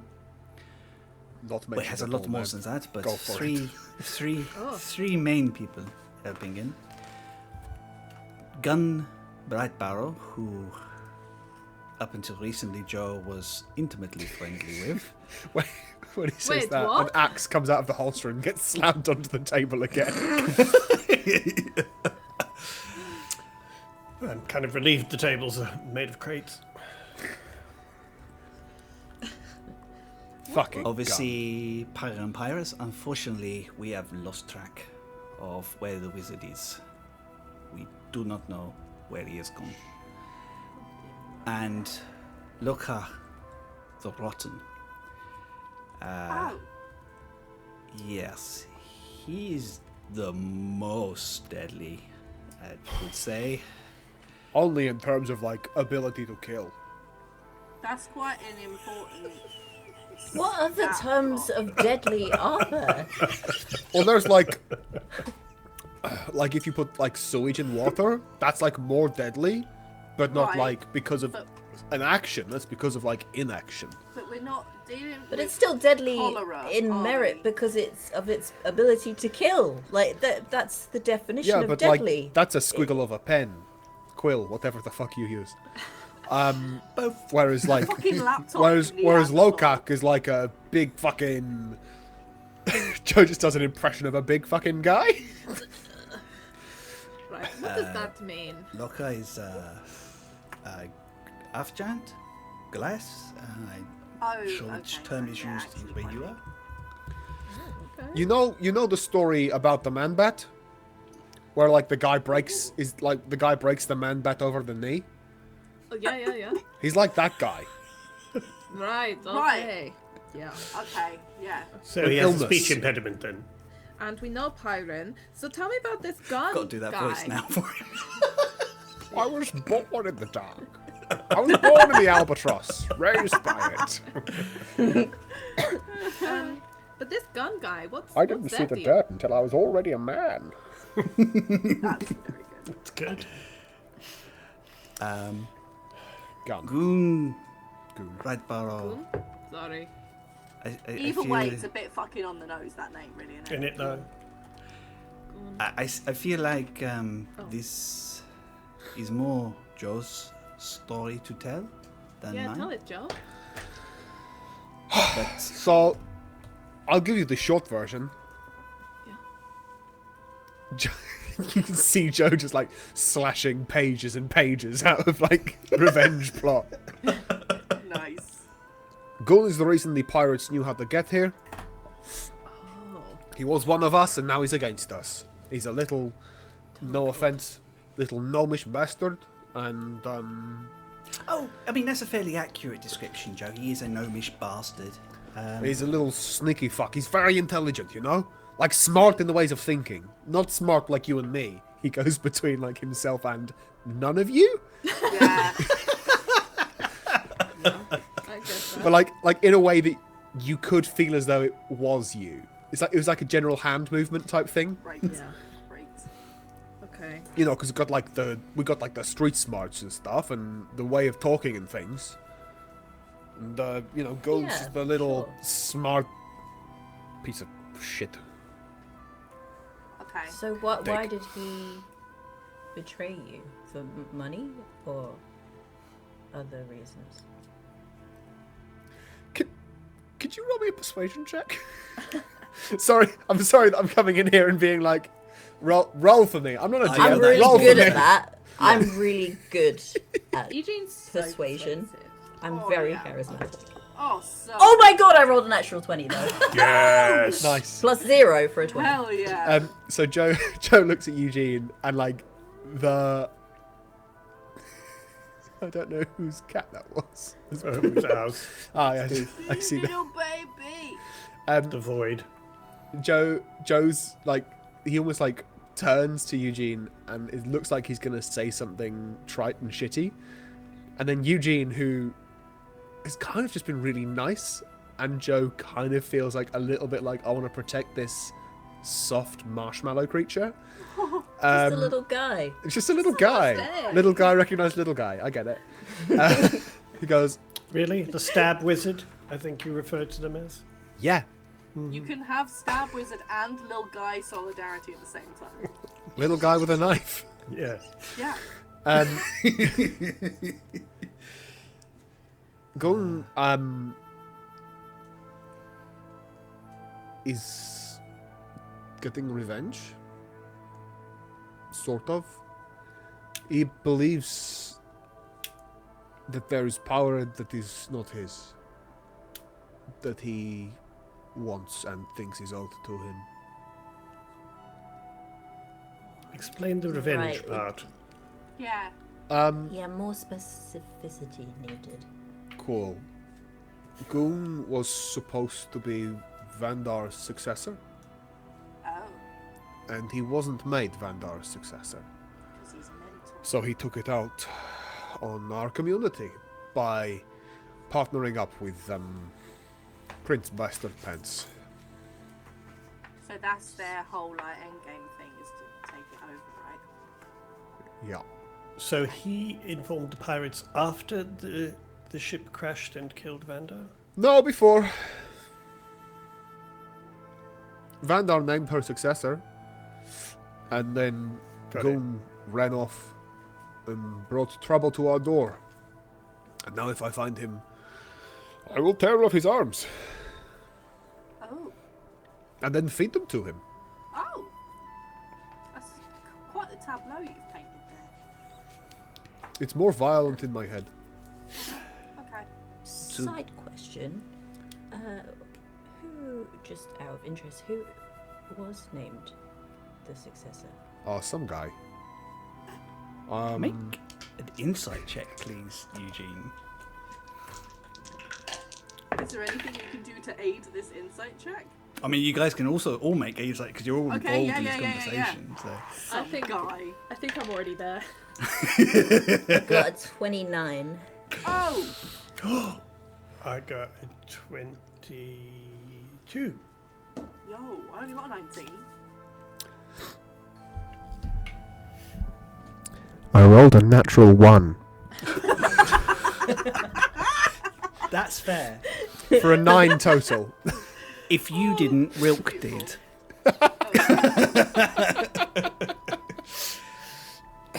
I think Just some fucking guy, and then like all of his documents fall out of his pocket.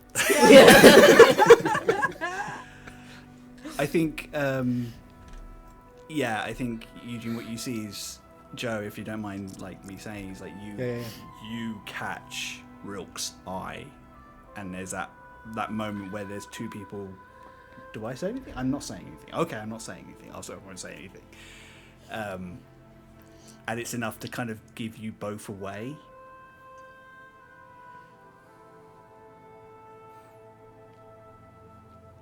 Just some guy.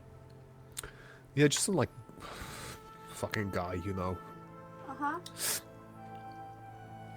So Does this guy have a name? his name is Joe. Okay. Okay.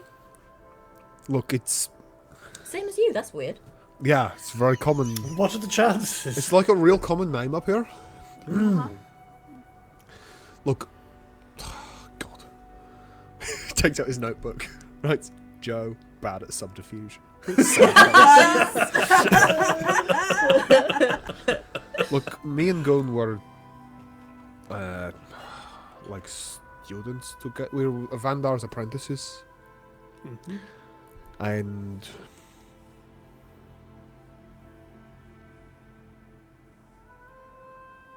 I didn't want to be like the successor. I wasn't supposed to be the successor. You know, it wasn't. I mean, I'm just some fucking. I sell scrap on this side of the street and kind of don't be shitty to people always.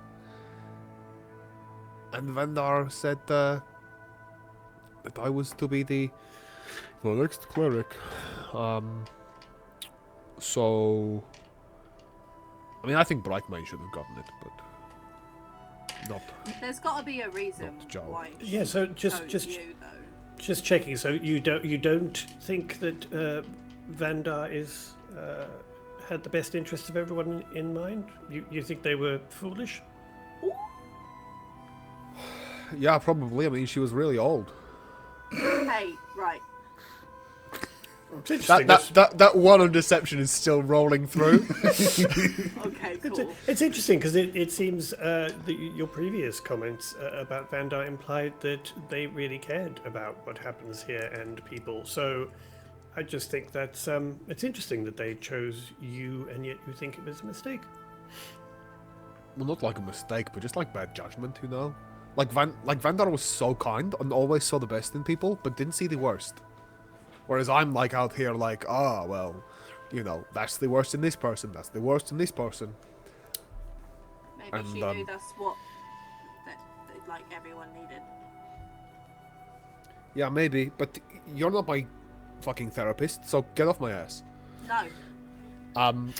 Regardless, though, what I would say is that obviously Vandar had some idea of what Goon was capable of, because they clearly saw behind whatever facade was there to what the real Goon was like if they're willing to do something like this to their entire people. Well, yeah, sure. I mean, Goon got some bad news and then decided to explode the place. And the problem is that... A rational reaction to throw your entire community under the bus? You sure? Hey, look, I get it, man. I don't get it. Like, why would you do... Like, what would drive you? These people that fucking raised you, you know? And cared for you, and made sure that if you were walking down the street, you had a little current bun in your hand, and you just fucking crash a ship into them, because you didn't get to have the thing you wanted, and it went to someone who didn't fucking want it. And now he's out here causing pain and misery and destruction, and... And he's made a lot of people really fucking sad. And so when I find him, I will tear off his arms and feed them to him. And that seems like a reasonable, proportionate response. I think Aisling will lean fair. over to Rock and be like, does it count if we let someone else do it? Brock's just going to lean down and just whisper, to be honest, I'm just staying out of this one. Like, I stopped stealing shit. Me and Gun and Brightmane, we worked together to make people feel good. And I thought, hey, I don't need to steal shit. I can pay my fucking taxes, man. I mean, it would be really nice if sometime you could pay your taxes, Don't- Joe. Do not. God, no. You know I'm good for it. Look, he's just settled his bar bill. Give him a chance. Oh, Have shit. you? Oh. No, he didn't. You get the sneaking suspicion that Joe has never paid a bill in his life, and it's not malicious necessarily. It's just that people forget that he owes them money until they realise that he owes them money. Rock is going to, if he is close enough, Chris, because I'm not sure, we haven't sort of said where we're sitting and stuff, but if he is close enough, Rock will put a rather firm hand on Joe's arm, just kind of placing his hand on his arm. You what? Initiative. The hand axe comes out again. No. And Silver Rock is just going to just straight up just say to him, well, perhaps now we can help do something about it. Turns to him. Yeah, perhaps,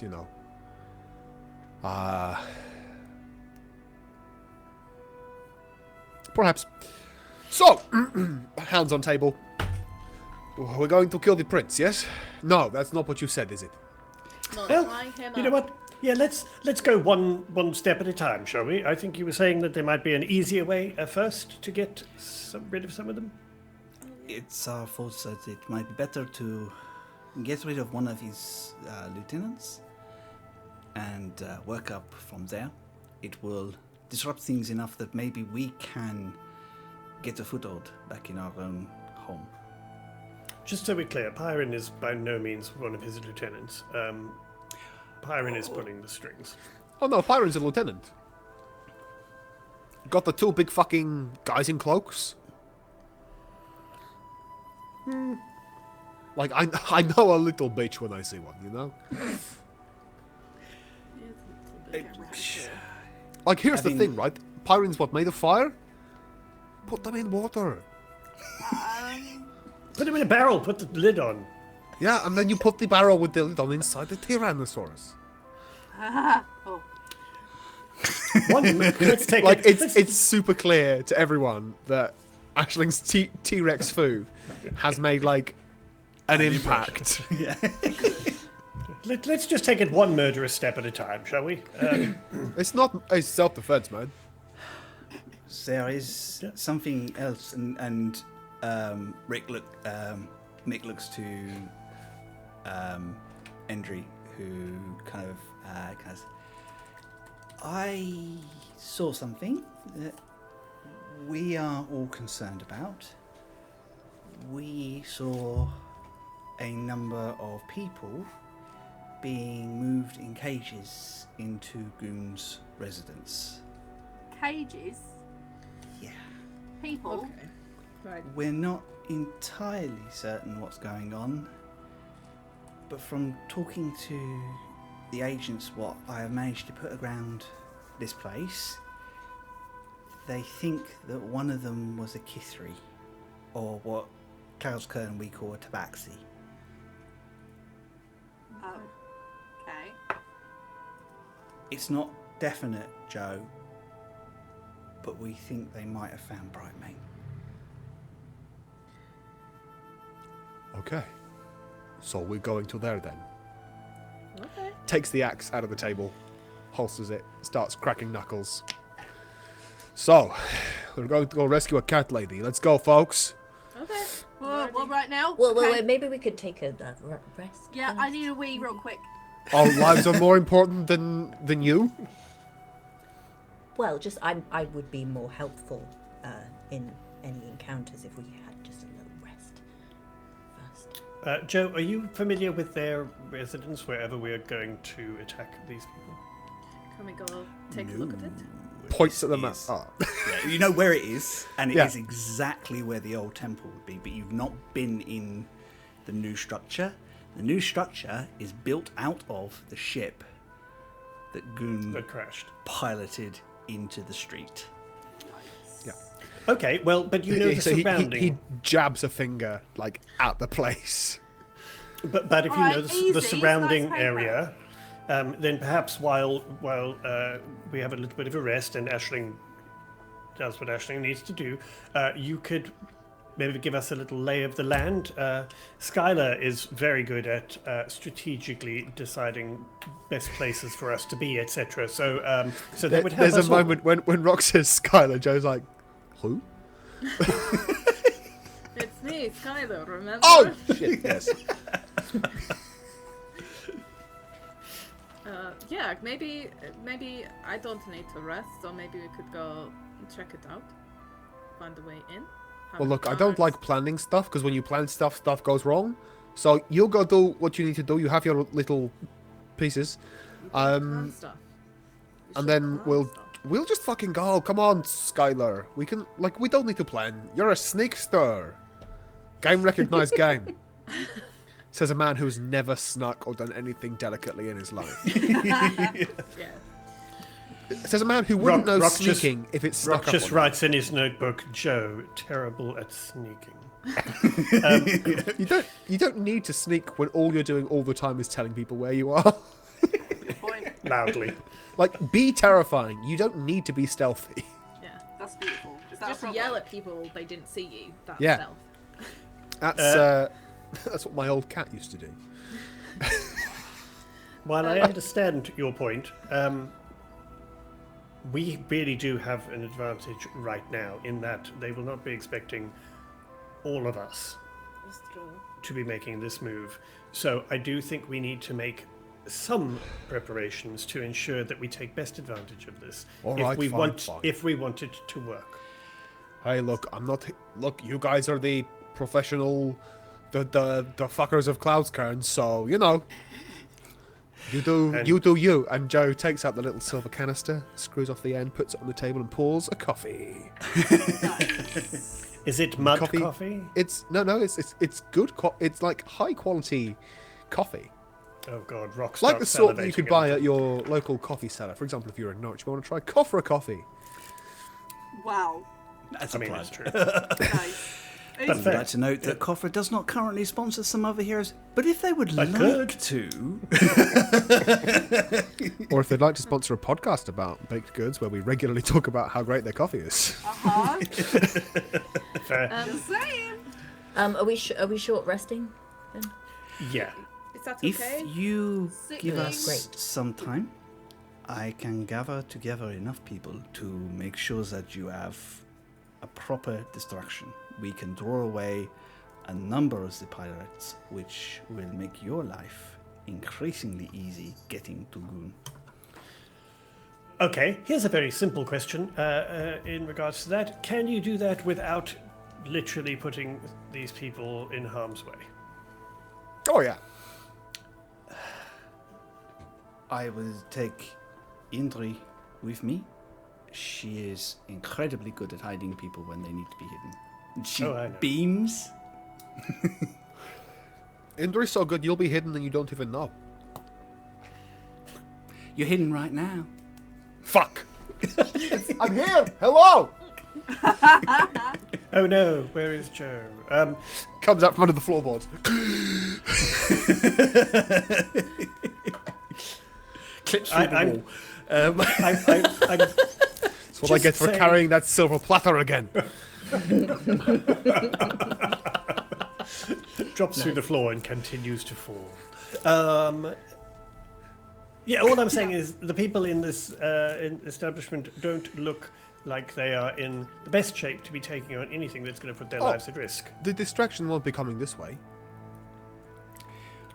We do not, All although I'm we checking. plan here, we do not bring our fighters here. Yeah. You don't shit where you eat, man. This is Picturesque colloquialism, that is. But I understand your concern. But those who are committing to this, well, they're already up for a fight. Okay. I have a I have a question. You have fighters? You have people able to fight? Have you ever spent any time with sailors and scavengers? These people know how to fight. They're not Okay. great at it, but they will pick a fight. But that's all we Okay. need them to do. Fight and run away. Do you have anyone in your group that like keeps an eye on people, kind of hides in the shadows, that kind of stuff. They kind of look at Indri. She goes, I might have a couple of people. Why no? Okay, like red skin. Tall red skin? Sorry, you'll have to tell Chris, because... Oh yeah, that's what I say. Like tall, The reddish person skin. they saw in the rafters. Yeah, I kind of described the orcish woman that I saw. Smart. They all look at each other. No, that is Zuza. Does Joe recognise that description That's as well? Zuza Canfellow. Yeah. Yeah. Sousa. Zuza. Why, what? Sousa Cairnfellow. XUSA. Skylar, XUSA. what are you on about? XUSA. Friend, foe, ally. We do not know. We assume enemy because she came with Pyron and the others. But, yeah, she stopped people hurting people. It's like almost like she's neutral or something. I highly doubt that if she came to Tyron, but sure, let's work on that. Well, she made herself known to me. Where was Wait. this? What? Oh, ages ago. Was this in the fucking tunnels? No. You have fucking tunnels? Ew. Oh yeah. you know that bit that was like damp? Yeah. That's what that was? I told you not to step in the puddles, man. No! Oh, I don't like it here anymore. Hey, the Albatross fuck tunnels are legendary. They're a National Trust site. Albatross fuck tunnel is my new indie band. Oh my god, I love it. Hey guys, we're up Trust Fuck Tunnel. Oh, dude. Although It's a new somebody should definitely remove the rusty nails. Oh, Rusty yeah. Nail is actually the name of the Hey, difficult don't kick third shit, album. Rock. Yeah. Okay, cool. That's good to know. Wait, hang on. Were you going to mention this to us? That you saw someone? Hey, Skylar, you should have mentioned this, you know? I know we don't trust each other, but we have to build it. A rapport. Or anyone, indeed. Well, it wasn't like important. I didn't want to scare anyone. Next, you'll be telling me you didn't confirm the kills on all of the dead people. You know, like after you kill someone, you make sure they're dead by... Wait. Are you implying that Skylar might stab someone and they wouldn't be dead? Yeah, come on. Yeah. Oh, bless you. That's sweet. Okay. Hey, look, man. I just know how to make people healthy and alive. Okay. Yes, we've seen that. Bubble tap. I'm just. I hope that wasn't too metagamey, Chris. Sorry, I do apologise. That's fine. So Maps, cup of Joe. It's not me in the cup. It's what they call it. It's like a weird beverage. It make you really. I mean, it's early evenings yet, Joe. Yeah. Well, you can't see him blush. On account of the bit. That's why dwarves grow beards, so you can't see them blush.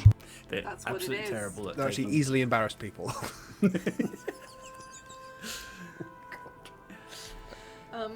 Okay, so we need to find these people. Why would they be taking people? Cages as well. Doesn't matter. We're getting them back. Yeah, of course, but Yeah. I'm trying to work out what their plan is. They must be after the temple too. Right? Some sort of creepy sacrifice thing, is it? Oh god, I hope not. Is it always Joe is getting like visibly agitated. He's like, ready to go we and sit chop. around picking our asses, you know, we're not getting shit done. I'm ready, my but ass. these He's- guys need to rest. He's definitely had too much coffee. Ah, After a short rest time, I'm ready to go. Joe has the look of a man who drinks coffee instead of sleeping and has been told by a medical professional that caffeine is not the same as sleep. wonderful and excellent. Cool. Yeah. There's a world where Eugene I made Joe a coffee understands. lock. Palpitation zoomies is what you've got. Yeah. Well, if it is acceptable, maybe if Skylar and Joe are willing, and they do not need to rest, they could perhaps patrol, keep an eye on the tunnels, make sure that Zuza does not find her way here. Without that level of trust, knowing who she is, I do not want her knowing where these people are. We disappeared them for a reason. Okay. Yeah, I can patrol. Honestly, that's kind of an important thing. If she is in any way whatsoever connected to Pyron, I do not really care what her mission or intentions are. If she is connected to Pyron, she cannot know where these people are. Yeah, she's also really good. And she looks at Skia, like, really good. Okay. I can't keep track of her movements, and I'm trying. Okay. That is. Skia just hears in her head Rock just saying, "Is she one of yours?" I'm concerned I'm fairly confident she's either one of mine or Talon, and I'm hoping mine, but also she'd probably be dead if she was one of mine, so. Great. Okay. Out loud, Rock's just going to say, "Okay, so we then just set a time for when we start this, yes? This whole process? Yeah. I would You're suggest staying here, dusk. Rock? Dusk, okay. Yes, and we just need to know what the plan is and who's doing what, because we can't just walk up to the front door. I mean, we could, I suppose, but that would also need to be part of the plan." I think Joe, you could get them to the street, but probably not inside the building itself. Well, look, there's the easy way to get into a building, I'm just saying. Violently, in case that wasn't clear. Yeah, no. I'm guessing it has something to do with your large hammer. That's not a euphemism. Thank you for noticing.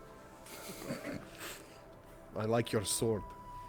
Oh my god. I like the way it going. dances. It's evocative.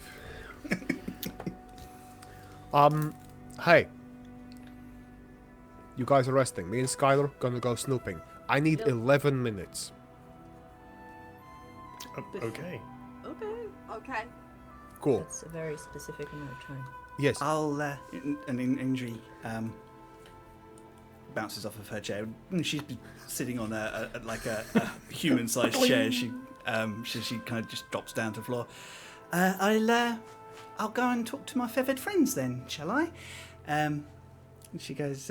She kind of taps Rock's hand. Goes, "Don't do anything I wouldn't." She does a Not lot of without shit, you man. here.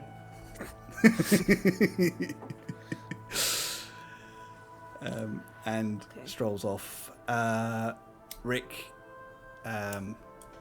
makes kind of like his. Now he says, "I need to be seen elsewhere." But Mick and Endry will keep me abreast of what's going on. Good luck.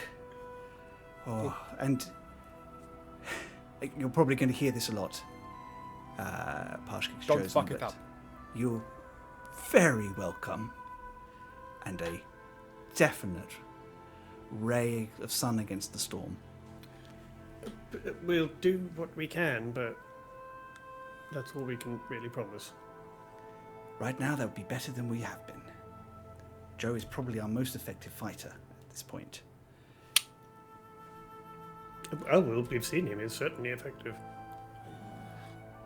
All you saw Joe do was make people drop weapons and then go blind. Yeah, that's fine. That's effective. That is effective. It was You're pretty right. effective. And then the person that he golf swinged. That's Cool. So, Joe and 11 Skylar, minutes. you all head back into the main tap room. There are a few different faces. Some of the people from before have headed off. Some others have come in. There are a pair of children a orc and a human who a very harassed looking human man is trying to get to settle. There are a couple of different traders, some fishermen looking people who are dropping off what looks like not great quality fish. And they seem to be very apologetic about this. The impression you get is this is the stuff they can sneak away from the pirates. But it's all that they can get their hands on. But they're trying. Cool. I'll be back. And Joe, goes to basically where his hammock is. And I'm going to take the requisite 1 minute plus 10 minutes to ritual cast the 5th level divination spell, Commune. Or possibly Commune. Amazing. I just like that you're setting up a cult real quick. Yeah. He comes That's back. all it takes, 11 he's minutes. He's got 10 wives. Yeah. 11 minutes, a big hammer, and a nice song, and you've got a cult. Yeah, there you go. And you can be your own boss. Oh, now you're Avon. Shit. It's a cult. Yeah. So I'm going to let you have flavour this bit, because obviously your connection with your god is unique to you. Mm-hmm. You know who your god is and what they are. Is there any sort of manifestation of this connection? And what does it look like to outsiders? I think he always has to be near a window for something like this, or near open sky. He kneels on the ground and places the hammer sort of in front of him, and takes the amulet out from the tangled mass of beard / chest hair. Sort of blows and sort of just sits there for a moment. Okay, so I will do you a great deal. I'll help these people. You just need to help me, and that's fine. I respect you for your powers, and I've always been a really big fan of the way you've been able to get shit done. So, and there is basically then just 10 minutes of business jargon and false negotiation going on. Love it. And then he feels the spell connect, and there's just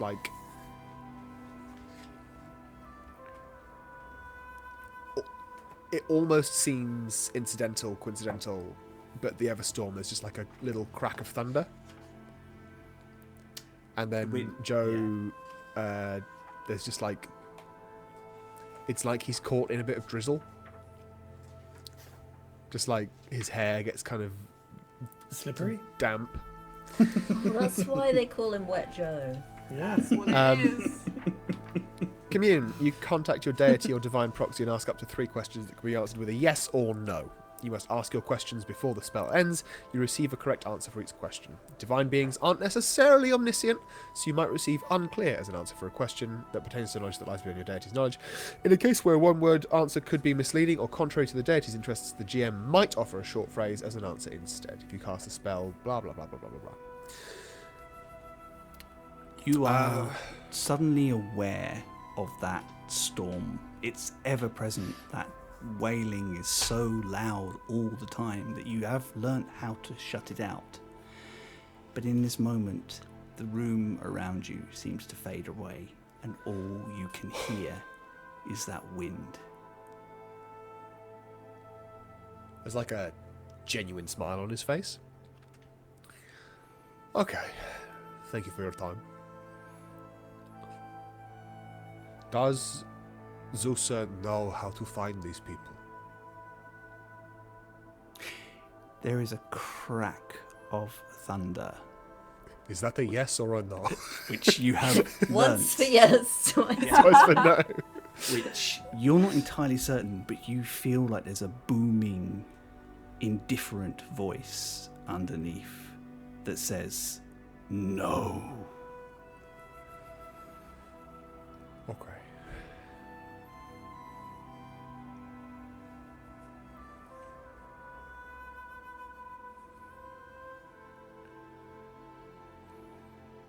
Is Brightmane in one of those cages? Dancing lightning across the edge of the clouds, where you see, almost like a smirk, an affirmative yes.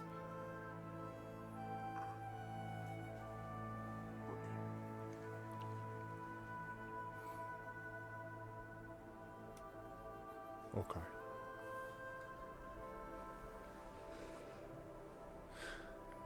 Should I trust the one they call Ashling?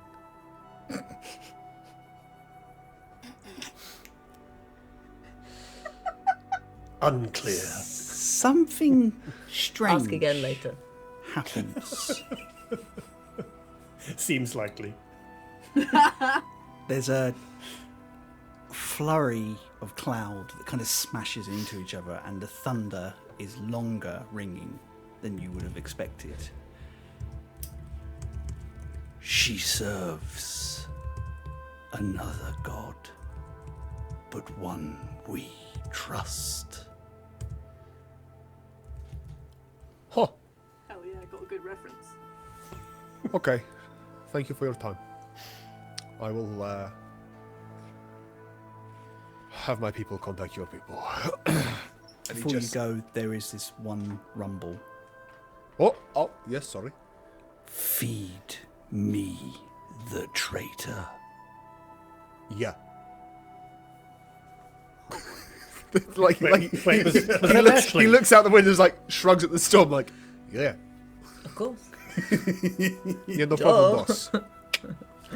Okay. He picks up the hammer, holsters it, puts his hands on his legs, stands up, gets a towel. Hey, it's Dry Joe. Brushes his hair. Henry comes past and goes, "Oh, Joe, not again!" It's fucking wet, what can I tell you? Get the mop, man. Oh, Henry, the mud beer. Man, that tasted like shit. Bravo. Aww. Not like actually shit. That would be gross. I'm gonna take that as a compliment, Joe. It is a compliment, young man. You're an absolute shining example of what it means to be a person. Not just like a good person, but a person. You're the most person I know. And you know what? I'm really fucking proud of you. You're doing a really good job. I think there's a. And if I a ever slight- catch you spitting in my beer, you will never spit again. Is that before or after you're really proud? Because I Both. finally plucked up the courage to do it. It's both. I can taste it. It's not my spit. He just kind of wipes a tear away and walks off.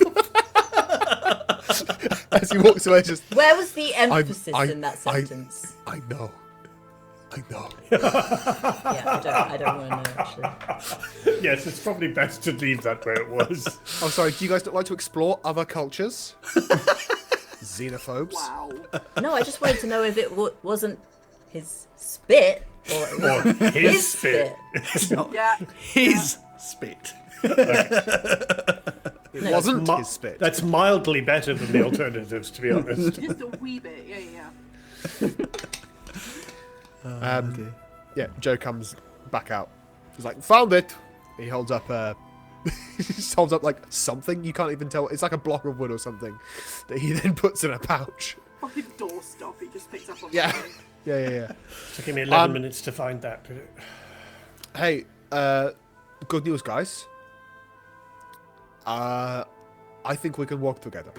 So, Skylar, we're going to go check the tunnels, yes? Pew pew. I keep doing this. I don't know what, like, you look like a tiny crossbow person. It's kind of fun, yeah. Yeah. Pew pew. Oh, let's go. I mean, Alright. Rock is wielding dual pistols, so Yeah. Oh, pistols are a thing here, sure. pistols are a thing Yeah. here. It's like two Lots. pistols. Pew pew. Yeah.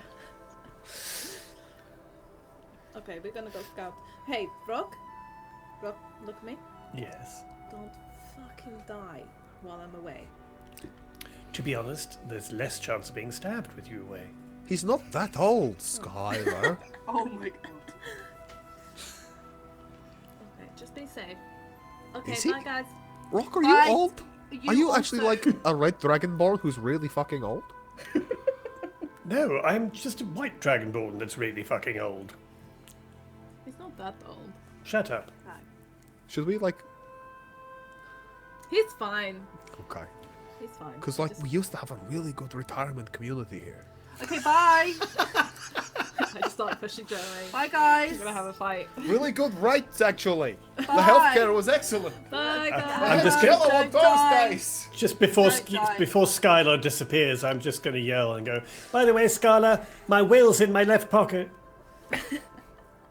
His wheel is in his left pocket. Yes, I have a will. Yes. Is he a robot? Is that what the R stands for? Robot on command? Yeah, Spelled with what a it K. is. He's only ever heard the name in spoken. He doesn't know how to spell it. Fair. I That mean, is how it's spelled, to be fair. it could be named after the big scary birds that sometimes come this way. Oh shit, we do have those. Cool. Yes.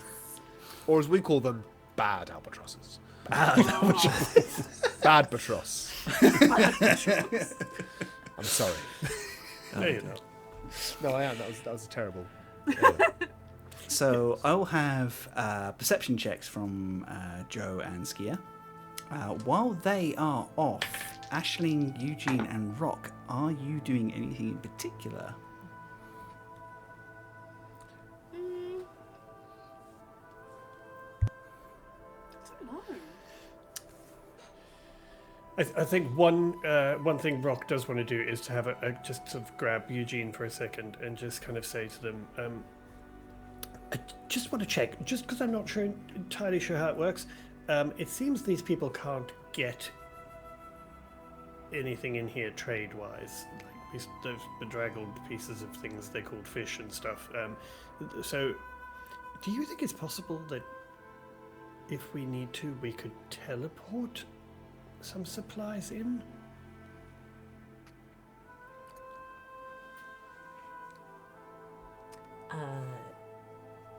Yes. I mean, hopefully we kind of can help them while we're here, but if not, I was just thinking we could definitely get supplies from elsewhere. If we can teleport them from the ship here, now that you've been here, maybe it could help them. Yeah, potentially. I was also thinking, in regards to the messages they were sending and they weren't getting to where they wanted them to go, I can cast a sending spell and let Rebecca know. That would be... But what if there's some kind of magical interference, though? Would that be something that could happen? I mean, Pyron certainly has the power to do something magical, but... Chris, as far as I know, there's no way to enter. I mean, it can fail, right? But you can't wiretap a sending spell. You can't eavesdrop. There are ways and enchantments that can stop them going from place to place. Or we can encrypt it. But there's no way to eavesdrop on somebody else's sending. Yeah, no, I mean, I was thinking more that if they had a signal blocker, it could stop them getting out. That's Well, yeah, but there's no entirely harm in possible. trying. Oh no, definitely not. Especially if it's people who may be able to come and help them further, because we're gonna have to move on from here once we've done what we can. So that's a good idea. Yeah, I mean, even if we manage to take care of the situation without the help of Cloud's Can, the Albatross will still need supplies and aid afterwards. Well, looks like we're gonna have a lot of rebuilding to do too. Yes. Also, I would imagine Rebecca would be quite keen to have a better sort of cooperative relationship with the Albatross, so they may be very keen to help. Outside of Klaus Kern, the Albatross is one of the few communities that's completely self-sufficient, not reliant on the major nations for any sort of trade or anything like that. They've not had a close relationship, but like a mutual respect between the Kern and the area around the Everstorm. Yeah, that makes sense. Okay, that's good. I just thought I would check on the teleporting thing. Yeah, I mean, currently, what level is teleport? It would be kind of awkward because I'd have to teleport there and then have a rest and then teleport back. Got it. Okay. It's good to know as a last resort, anyway.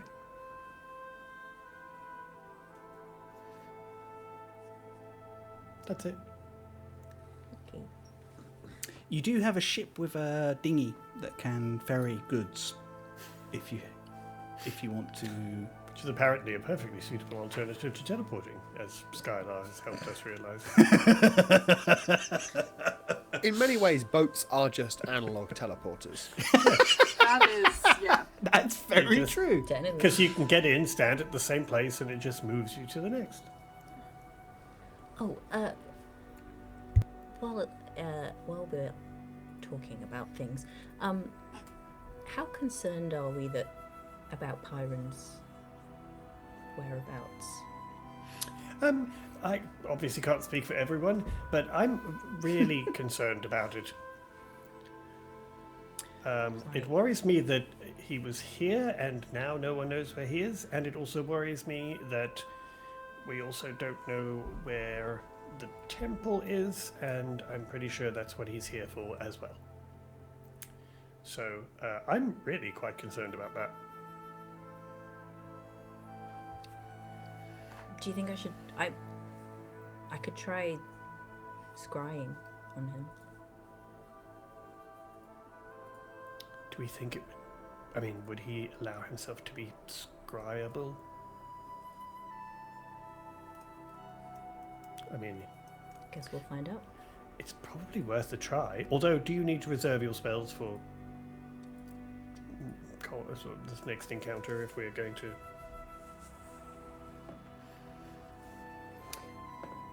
Potentially.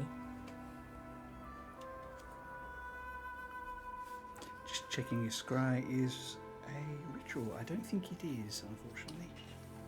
No, it's not. No.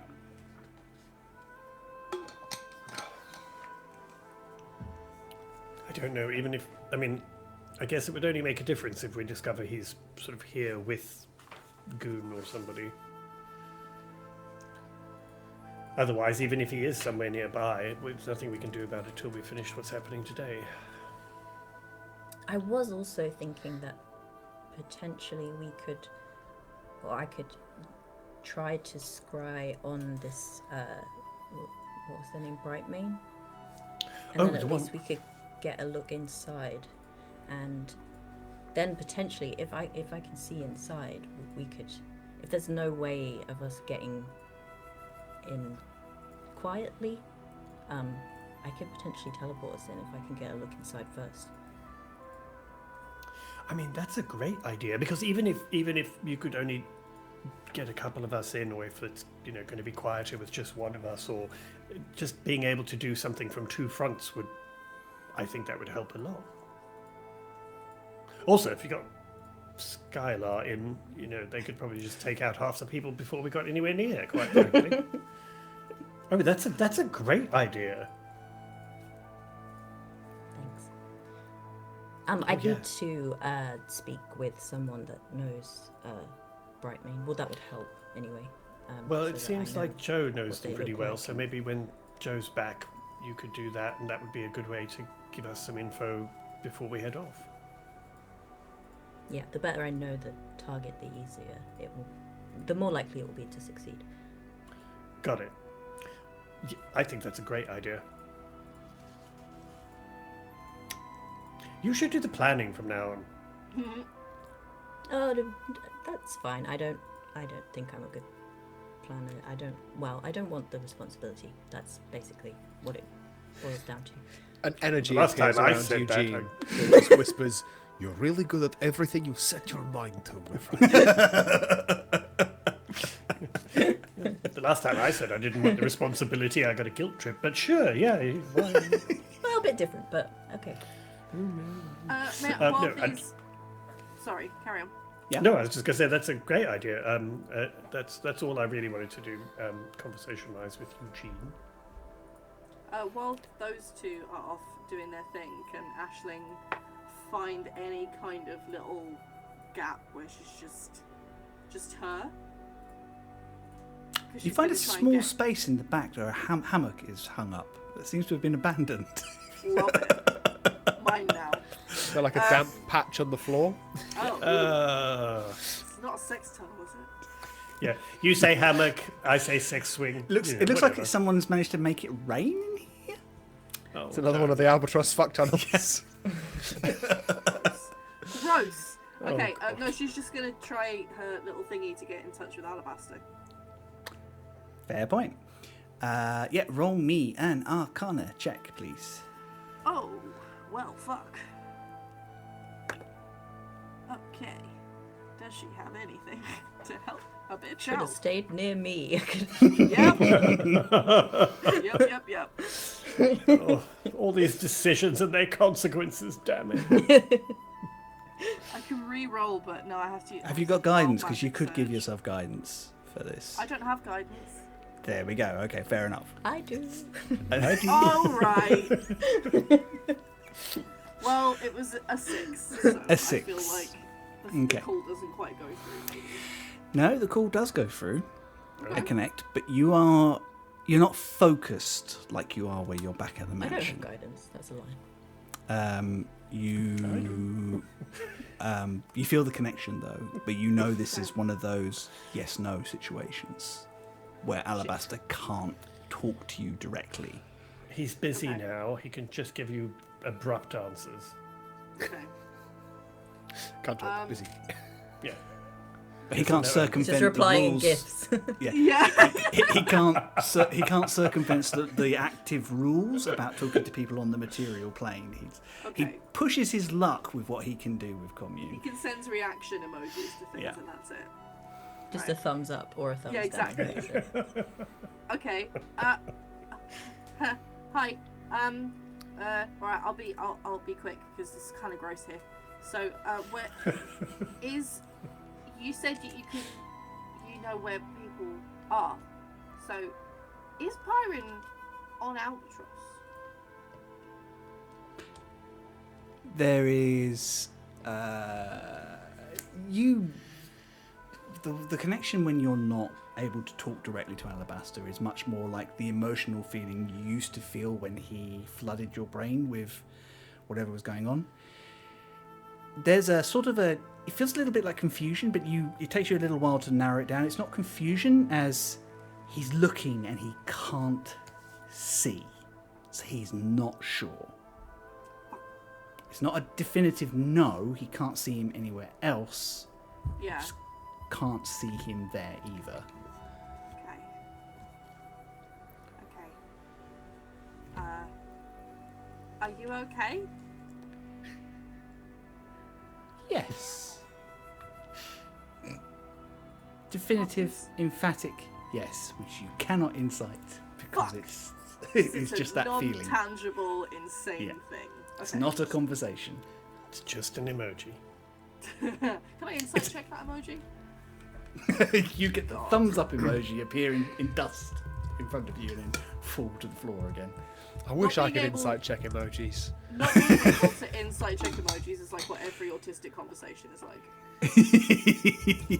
Hey. You have a third question. Do you miss So- me? What you thinking about? When was the last time you got kissed? You can't see where Pyron is. So could that mean he's like shielding his, presence from? Unclear. He doesn't know. But it's not. It's out that feeling like it's not impossible, but he cannot give you any details on that. Okay, that's fine. Thank you. Go lie down. You are definitely lying to me saying that you're fine, but I can't fucking tell. So, yeah. Bye, love you, bye. Alright. That presence disappears. Okay, she sort of walks back over to the table in a bit of a huff. It's fine. before I ask Gia and Joe to roll me some perception checks.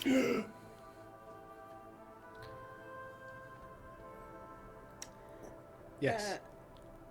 Skia only got a 17, which is I not good think for her. you are too busy keeping one eye on Joe. Yeah. Joe got a 28. 28. You guys, Joe takes you around the tunnels. Are you a bit more honest about how you do it this time, or are you just going to try and... Yeah, Joe forgot that he did that.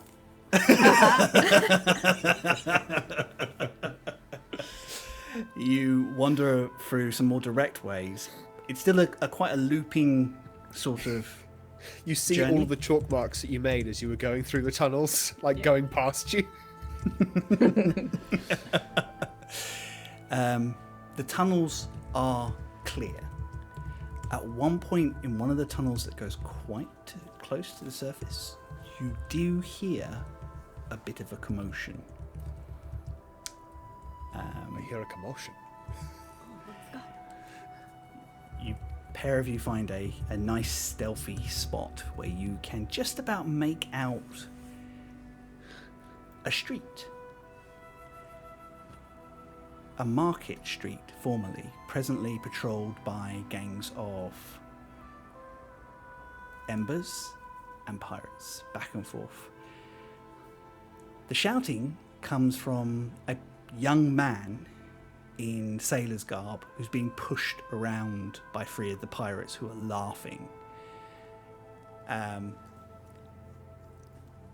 They are jostling him for fun. You can see one of them has taken a basket full of fish, and the general consensus that you get is like they are robbing this man outside of any other deal that has been said. Joe, are you about ready to go? Go, Joe. Like, Joe's ready to throw down. Yeah. Joe basically wants to spring into action. My question is, how far away are they? Quite far. Probably about Okay. 200 feet, I would say. Stone's throw. About stone's throw. By the way Joe travels. Use the fucking tunnels. Sorry, emphasis on the wrong word. Use the fucking tunnels. No! As you are about to kind of make a decision about what you're going to do, a tall, red-skinned woman almost seems to melt out of the shadows, grabs one of the pirates, and literally pulls him off to the edge of the street. Lucky guy. Oh. But not the edge of, in terms of where two rows meet, the literal edge. And she kind of says something very quietly that you guys can't quite pick up over the wind, but the pirates freeze. And then they kind of hand back the basket and then scurry away. She drops the other man. The fisherman kind of tries to thank her, and she just pushes him away and stalks back off. Pushes him off the edge. I wanted to How do dare it. you! Thank you. I'm neutral, which means I'm shitty to everyone. Yeah. She just kind of shakes her head as if like dismissing him and just stomps off. Did you just also develop a massive crush on that woman? Yeah. I've never not wanted her to crush my windpipe, yes. I'm just going to sit here and watch with it. Oh my god. Do you know any, like, an illusion magic? I can make myself look a little different. Can you make yourself look like her? Just trying to work out. Just trying to work out if that would go for him or not. Just asking for a friend. Asking for a friend. Yeah. No, it's okay. That's the How do you feel about roleplay? that's the one that you saw before, right? Yeah. I assume this is Zuza, right? This is Zuza. Yeah. Yeah. Yeah. Oh that's yeah. her. Yeah. I mean that's what we call in the albatross. That's what we call a muscle mummy. Yeah. Okay. Yeah. I'm really sorry, everybody. Are you? No. I'm sorry for subjecting. I'm not sorry for my actions. Do we try and speak to her? No, she won't talk to us. She won't talk to you. All right. Joe takes out a little fold-out chair. Takes out his coffee. Be my guest. I bet you've never watched anyone. I bet you've never had anyone watch you fail before, eh? actually have. It's fine. Oh. You know, you're much cooler than you seem. Like you're nicer when you're vulnerable. shady. Has anyone said that to you before? No, shut up. No, because like if you spend your whole time hiding, you're only going to get seen by people that are looking. But if you're more honest, then you get seen by everyone, and then you can be yourself. And yourself is pretty fucking rad, Skylar. I don't Wink. know about that. Look, man, I don't know you. Did I you don't- say I wink don't out? trust- Yes, yeah, I did. Yeah. Nice. Look, I don't know you, and I probably shouldn't trust you. And to be honest, you have far too many knives. What's too many? More keep than saying two. That. Two? But okay, you drop one, you lose, you throw the other, then you have no weapon. Have you dropped a knife before? So many. People drop knives all the time. How do you think I got all these knives? What if you put one on a bit of string? Oh, Like mittens? Through your He jacket. just does that. Stab Like, little. mittens. I've already got that. They're my like last minute ones. Oh, you've got like mittens of stabbing. Cool. Yeah. Okay, but Fern, what's this woman's deal? Oh, so I haven't said this to anyone else, right? I do have a theory. Uh-huh. Would you like to know what the theory is? Love to know it. Great. I think she's Fyron's ex and is trying to like get shit off him. Now I have absolutely no basis for this other than it seems right. Like her actions seem like those of a vindictive ex because she's not like helping people. She's just fucking up his shit. She Right? is. God, that makes me love her more. I don't think she's Pyron's ex, but You don't know that, man. She's red. He's red. You're I've red. already got so much Whoa. in pink. common. But yeah, that makes me question So so much. many other things. Yikes. Oh shit. Are you not red? No, She's pink. I'm pink. Yeah. Oh, I'm sorry, man. Shades of Okay. colors. It's just like it's Oh, not you- blue. It's not You're- green, so it's red. You're in a dark tunnel. Everything's grey right now. I mean, in a really dark place recently, so everything is kind of grey. Wow. Okay. Alright, maybe we should leave it because I don't want to risk her finding the refugees. I mean, that's true. I mean, she doesn't know where they are, No. so that's good. Okay. Hey, tell me more about your dinosaur friend. Oh, Ashleen? Yeah, that one. What do you mean? Like that's a fae. Yeah. That's Like, not like Faye? Like, it's what's not wrong? like common though, is it? No. No, Sorry, the purring is just so good. I can He's mute. just found a cat on the street. Yeah, the Yeah. cat just kind of. I didn't even know we had cats here. What the fuck? What if this is a druid? That would be fucked right now. Are you a druid? You have to tell us. You have to tell us. Takes out the doesn't take out the hand. Yeah, Skylar, stop fondling that druid. she's Faye. Cool. Yeah. Okay. Because you can like the one thing we know about fae is you can always trust them, right?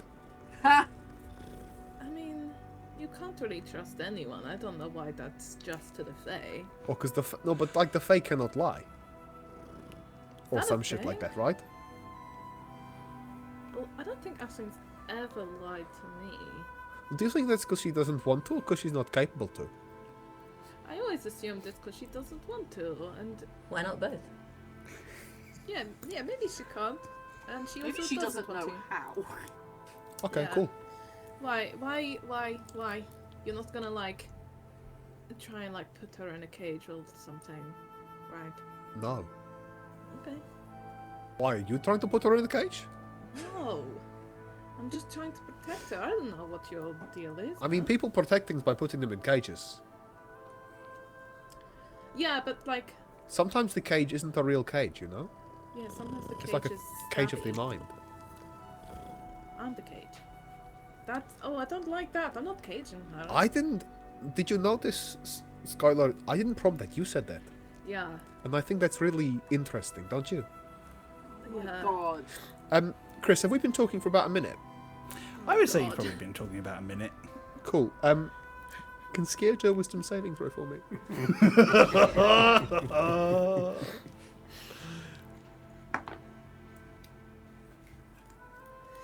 The cat's distracting. That's a nat 1. Oh!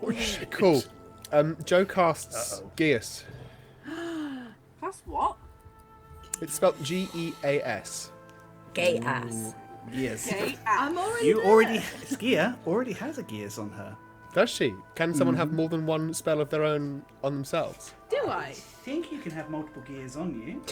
Do I? That's the first Skiers, time hearing skiers. about this. Wait, do I have a Skiers, gear? Skiers. That sounds like a really bad Skiers. advert. However, there is a question. Do it. I've got so Ha. many geese. I might have some roleplay fuckery here instead, though. Yes, the gears Uh-oh. goes ahead. What are you trying to cast on her? Don't betray me. That's it. That's all. Go. You're not Because sure, he doesn't. magic. Because he doesn't trust her. That to peek behind the kimono. He's like, this is the only one I don't trust. There's a moment where this spell should have taken straight away, and it does, The pact is made with Skia. She cannot betray you for. Is it for 30 days. 30 days? And if she does, she will take 5d10 psychic damage. Yeah.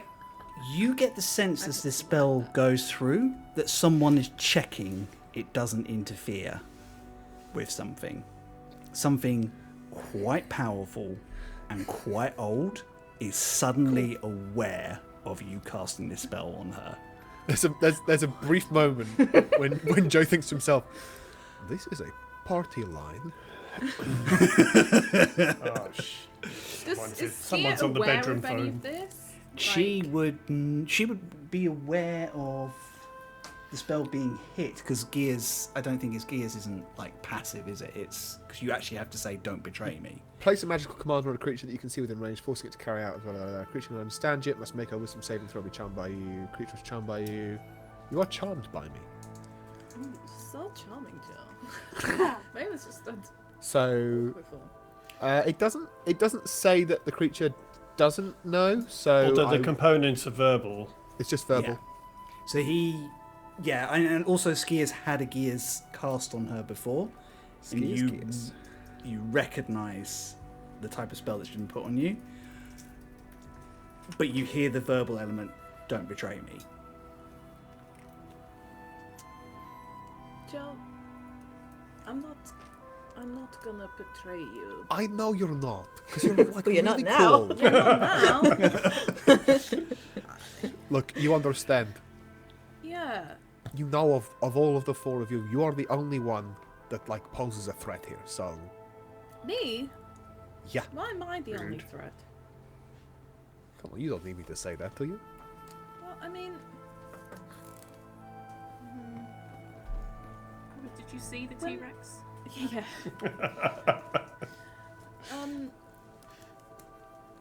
The only reason I said you can't trust me is not because I'm actively going to betray you, but I have things that take.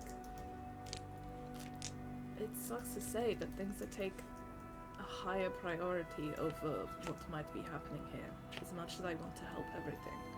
So it's not a case of I'm gonna betray you, but if those things clash, one will take the other. They take the other. I get that, man. I just... Hey, you wanna know a secret? Yeah. I already knew that Zuzak didn't know where we were. I spoke to my god. Shit. And they just said no, they don't. Yeah, pretty much, yeah.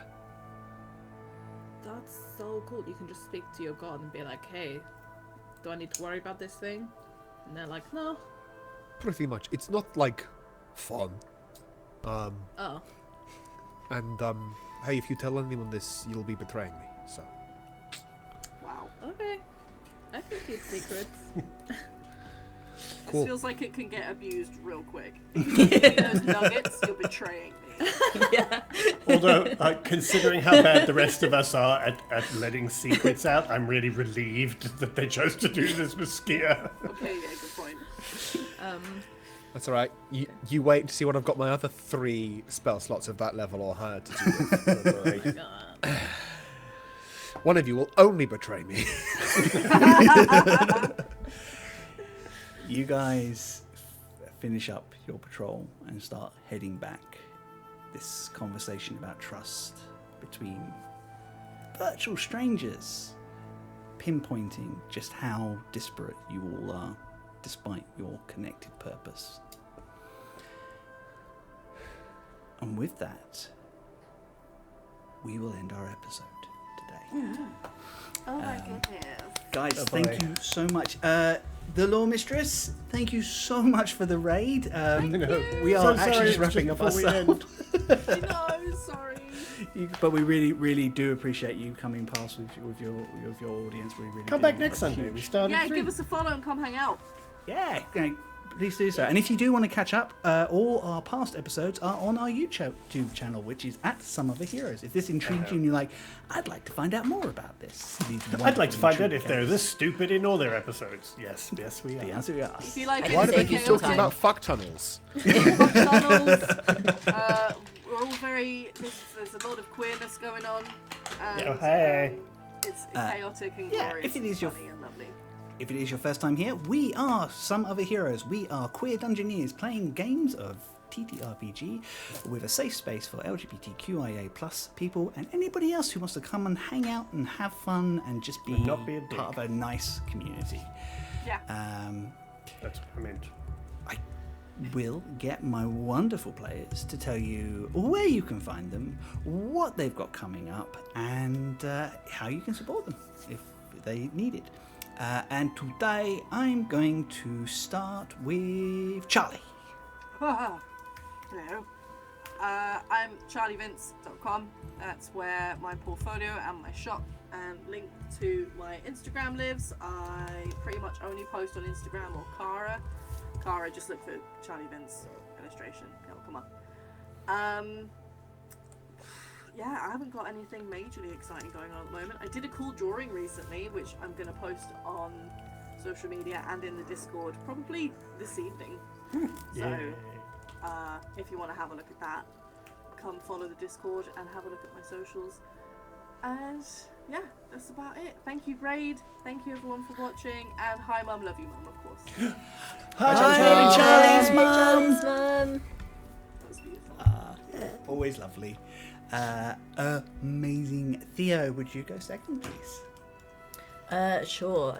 You can find my illustration and stuff at my website, which is theoblueillustration.com, and there's links on there to other places on the internet. You can find me if you wish to. And to your book. Buy my book if you want. It's very good, lovely, and it made me cry. And my dog is on the first page. It's true. It's on there. Yeah. I'm on like page 63 or something, so you know. Bob was on the first page, so. I got my priorities straight. Damn right. It's not a competition. It Exactly. was. Too. It is. She says it is. She's gonna say, asleep right now, but I mean, she I'm- says it is. To be honest, I'm fine with Bobo winning. That's fine. She deserves it. Michelle, would you go next, please? Hi, thanks for watching, everyone. You can find me at Feline Trickster.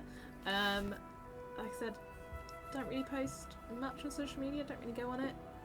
Highly recommend just not going on social media for a bit if you're feeling shit about the world. But I do tend to share any art I do on the Discord. Discord. So come hang out with us there. Lots of fun Amazing. stuff. Thanks. Fantastic, thank you. I will pop Discord if anybody would like to Yeah, join. come hang out on There we Discord. It's well fun. go. Wayne. Hi, everybody. I am Wayne, but then you know that. You can find me pretty much everywhere on the internet under Created by Wayne. So that's my socials and my website and even my YouTube channel. So do pop out and come and say hi. And I don't post very much on Instagram, but I do chat a lot and would love to see you there. Or please have a look at my stuff on YouTube and just say hi. Otherwise, please come back next week and join us for more shenanigans with this lovely group of people. Oh my god. Wonderful. Oh, Okay, love you, bye. Okay, love you, bye. A wonderful guest for this whole month. Josh, would you tell these lovely people where you can be found? Hi, I just want to say thanks for having me on, guys. I really appreciate it. I'm having a lot of fun. We love You having can find me online on the terrible social media Joshy Longlegs, or on the slightly less terrible social media Joshy.long.legs. The reason I'm that one on Instagram is because the person who has Joshy Longlegs hasn't used it in years but won't get rid of it. And if So you're listening to annoying. this, Hate that. I will send Hate that. Skylar to your house. Good save. I am an actor, voiceover, digital marketing person. I also do event management. I also do video production. I also do funding bid application, which brings me to the thing that I'm plugging this week. If you're East Anglian based, so that's a UK East Anglia as opposed to there is there's a theatre show that's going to be touring this summer. My fiance Alicia is actually in it. It's called Beowulf. It's by Quill and Inkling, a theatre group that I toured with last summer. It's really, really good. It's based on the famous poem Beowulf, and I secured them their funding for that. And it's all Arts Council England funded. It's really good. It's really legit, and that starts at the final week of July. So I'll be plugging it again, but that's what I'm plugging this week. And yeah, plugging myself personally for pleasure. Hell yeah. Oh yeah. Not business. Oh, I also do something else. Fuck. I also do Dice and a Slice. Yeah. There we go. I also do I Dice can and a only Slice. whisper podcast so many times before I Nice. Dice and a Slice, Nice. the only D&D 5e podcast powered by Baked Goods. We finished our second season about a month ago. Our third season is launching this Monday coming, if we can get the edit done. If not, at some point in the near future. It's a really good podcast. It's about people that are kind of pirates that are doing some good. If you love convoluted fantasy stories that also feature something called the Everstorm, you'll also love Dice and a Slice. Hell yeah. But It our may or Everstorm may is on not the be the same outside. episode. Yeah. Ours is on the outside, whereas theirs is on the inside. Yep. And me and Chris haven't collaborated on this, so you Nope. know. There's a couple of other crossovers where I'm just like, oh, that's a happy medium. That's funny. Oh, and if you really enjoyed, this is me going back now. If you listened to or watched the episode, some of you saying listened. If you watched the episode that Alicia was in, where she played Kaja, who started off as Captain Guy Captain. Captain Guy Captain originated in a short-run 10-part on Dice and a Slice that Michelle was actually in as well. Yeah. So you can go listen Oh to that. It's my called God. Wicked Slice for reasons that I don't know. For redacted reasons. So if you're looking for like a short 10-run podcast, go to the Dice and a Slice podcast feed, go listen to Wicked Slice, and then go back and listen to episode 4 of Dice and a Slice. Listen all the way through it, then go back and listen to the first 3 episodes. Or don't. and then come back and watch our episodes with And Ski. and there are even Halloween special episodes that feature these bloody guys, but not Michelle, sorry. These guys, where they fought against a horrible, horrible, horrible, horrible, horrible monster in the Shiver system. It was great. So I Yeah, it loved was it. great. It was It was great. really I had good a great fun. time. I want to do it again, by the Yeah. way. Yes. I want to do it again. Do I you want to think do- again? I've got another story written. Okay. So, yeah. Excellent. I also write TTRPGs, but not many, so they're not very good, so don't find them. Thanks. That just leaves me. I am Chris Mepham RPG, wherever your media is socialed, apart from Cara, where I am just Chris Mepham. I am mostly focused on Instagram and Cara at the moment, with some throwaway comments on Blue Sky and Twitter for shiz and giggles. I'm also the voice behind Some Other Heroes, all in the same places, unless I hand it over to one of these guys, which does happen on occasion. Keep an eye on my socials. There is shortly going to be an opportunity for you to join a paid game where I shall be running people through Critical Role's amazing Call of the Neverdeep, probably starting end of August, I think, at the moment. And my commission slots will be opening up again shortly if you would like to get some character art. Not this character art is by the amazing Charlie, but you can check out on my social what my style is like. Apart from Jotun's, which is mine. Yeah. You got my greasy little guy right. It was a good description. I like that. Other than that, this has been It's a lot just of the fun. words covered in grease. Imagine a dwarf. Now grease Covered him. in green. No, grease them up, they're all good. People pay extra for that some places, you know. Well, it's easier for him to slip through the fuck tunnels that way as well. And on that note, thank you so much to all of you. By the way, for we're an joining us. adult stream. We will be back next week. Do not forget that our 100th episode special is coming up, and then we will be moving to Wednesdays in mid-August or mid-late August. Yeah. But we'll keep you notified on that one. Roll dice, tell stories, love one another. It's rough out there, but you guys make it special. Love you. Love you, bye. Bye. Bye.